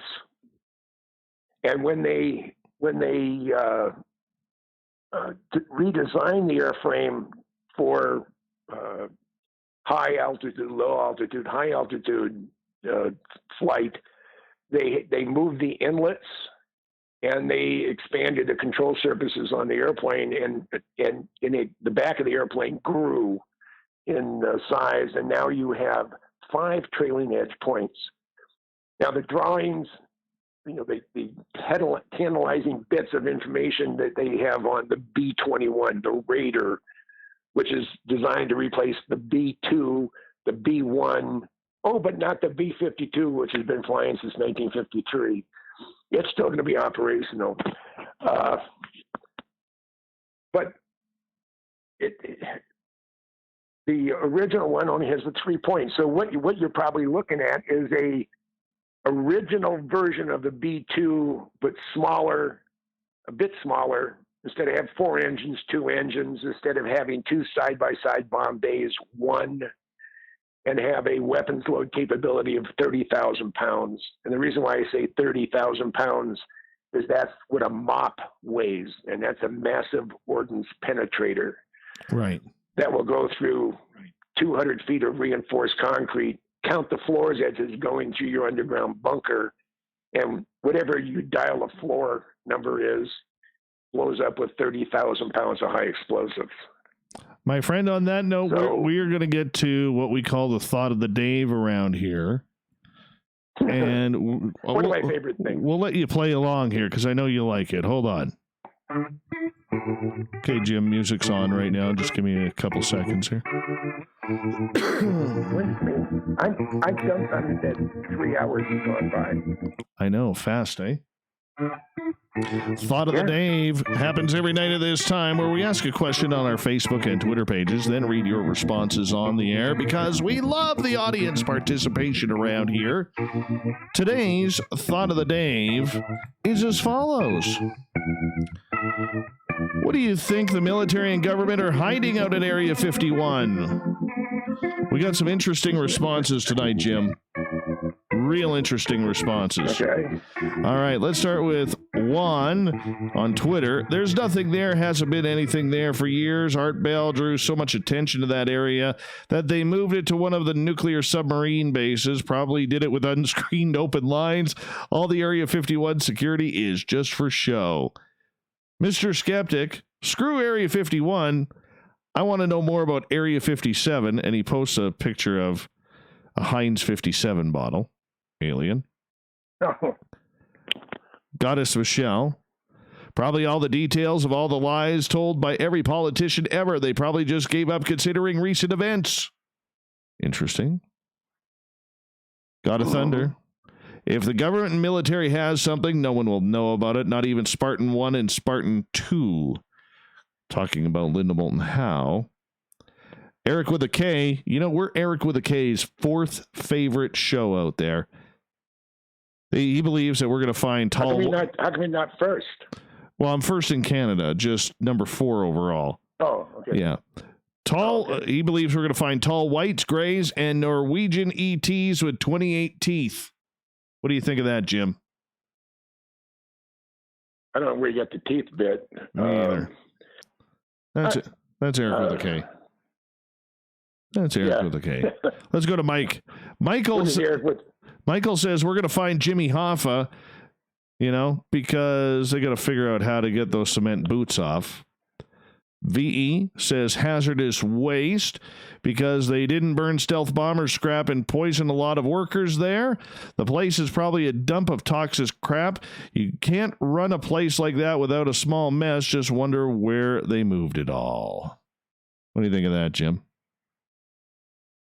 Well, Area 51, they've been expanding it forever. They put the new big hangar in. They've put new hangars down on the south end. They refer to as Baja. They don't use the 27,000-foot runway anymore because they probably have an alternate site. And I asked a buddy of mine from the Skunk Works, who was in charge of flight tests of U-2, D-21, A-12, and a Hab Blue. I said, what do you need a 27,000-foot runway for? I said, because something takes 9,000 feet to take off. I said, well, Blackbird can take off in 2,100 feet. B-2 can take off and less than that. So you need something that, in the best of times, takes 9,000 feet to get off the ground. And if you have to abort right at rotation, it takes double that distance to stop. That's why there was a 27,000-foot runway there at Area 51. Gotcha. They've since abandoned it. You look at satellite images; they have big yellow X's across the whole thing. So apparently it's not being used anymore, which would lead me to believe that maybe whatever used it has moved to a different location. All right, let's burn through. And I've been told there is an operational base. I've been told there is an operational base in the extreme northeast corner of Nevada. All right, let's get through a few more of these. The confirmation where. Debbie is saying it's a military base to build with the alien technology. Wright-Patterson caves, many underground, has UFOs and aliens too working in them. Oh my. Tim started out as testing in the early days, but I think there's areas like S4, and I think Bob Lazar was correct. Edward Teller recommended him, put him in touch. Robin, hiding alien technology to use future weapons and using alien DNA on human subjects. Ooh, dark there. Marty, they're hiding aliens, alien hybrids, and alien technology, all of it illegal. So in reality, the U.S. government is hiding its own brand of illegal alien trafficking. Gail, the security at Area 51 is no joking matter. They are armed and willing to shoot, which tells us they're protecting something, and Janet Airlines still flies there. Heather, Nightmare Hall Level 7 science experiments on humans. Oh, that's pleasant. John, I think Area 51 is a decoy. Renee, down in New Zealand. Nothing anymore if you're referring to alien or alien technology. That has been moved elsewhere long ago and holds nothing further. Cable guy Matt gets the final word tonight. The interesting stuff is kept at S4 or Right Pat. Thank you to everybody taking part in the Thought of the Day today. Captain Shirk will bring her news tomorrow, and I'll read it all for you. And a big thanks to our good friend here, Mr. James C. Goodall. You can find all of his books online at Amazon, Google, Barnes & Noble, bookstores around North America. And hey, he even travels up to Abbotsford, British Columbia to go to the air show when it's held, so you could shake his hand there as well. Thanks, Jim, for coming on tonight, man. Hey, my pleasure. My pleasure. Absolute and pleasure, I look man. forward to seeing you this summer. Absolutely, my friend. Seeing you this summer. You hold on for a couple seconds Take here. care. We got Mr. Ron Bumblefoot Thal rocking in the background with Little Brother is Watching. Bumblefoot is the official music of Spaced Out Radio, rocking us in and out of every single show. Get your horns up for the guitar god himself. Special thanks to everybody listening in at work, at home, in your cars, wherever you may be. Special thanks to everybody in our chat rooms on Spreaker, YouTube, LGAB, Revolution Radio, Facebook, the SOR Space Travelers Club on our website, and on Twitter at hashtag Spaced Out Radio, where you can get a little snarky with us, and you know we love it all.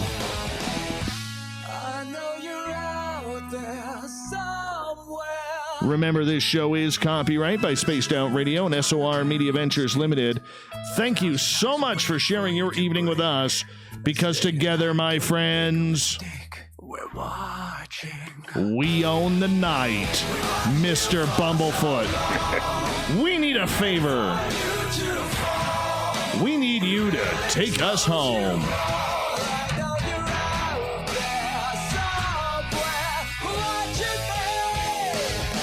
Have a great night, everybody. We get to do it all again tomorrow. I hope you take the time to join us. We'll be here. We hope you'll be here. And let's just have some fun and get together and hang out. Talk to you then. Good night.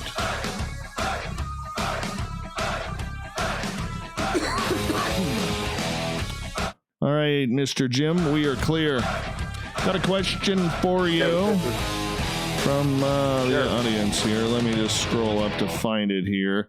Niska is asking, have you ever heard of the Tejon Ranch, California, Northrop facility called Ant Hill? Yep. It's their RCS facility, like Hellendale is for the Skunk Works. What? Oh, yeah? They play with cool toys there, too? Yep. Oh, very nice. Very nice. And most of the spook stuff, the lights turned off. Oh, yeah? You kind of broke up there a little bit, my friend. You can. Oh, okay. Well, I'm glad, if I'm breaking up, I'm glad it's happening now and not during the live portion. Yeah, no kidding. No kidding.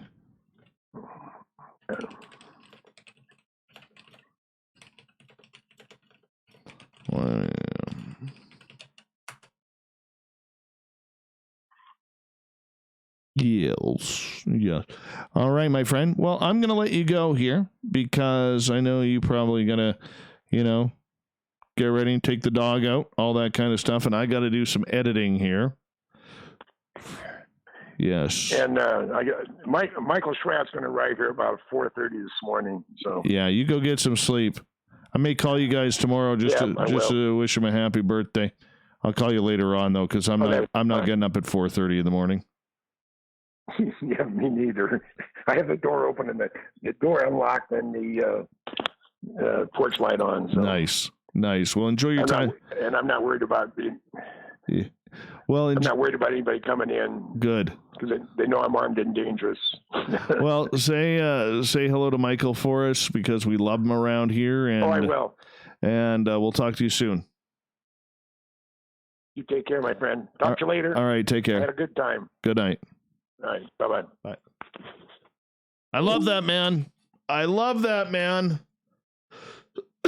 Well, that's a good start to the week. Very good start to the week. A little bit of James C. Goodall. And now I get to go edit. Who's on tomorrow? Geraldine Orozco, The Spiritual You, happens tomorrow. We're going to get into our Zen and Chi with the lovely and talented Geraldine. So make sure you tune us on in for that. Greatly appreciate it. That would be absolutely awesome if you did. And kind of go from there.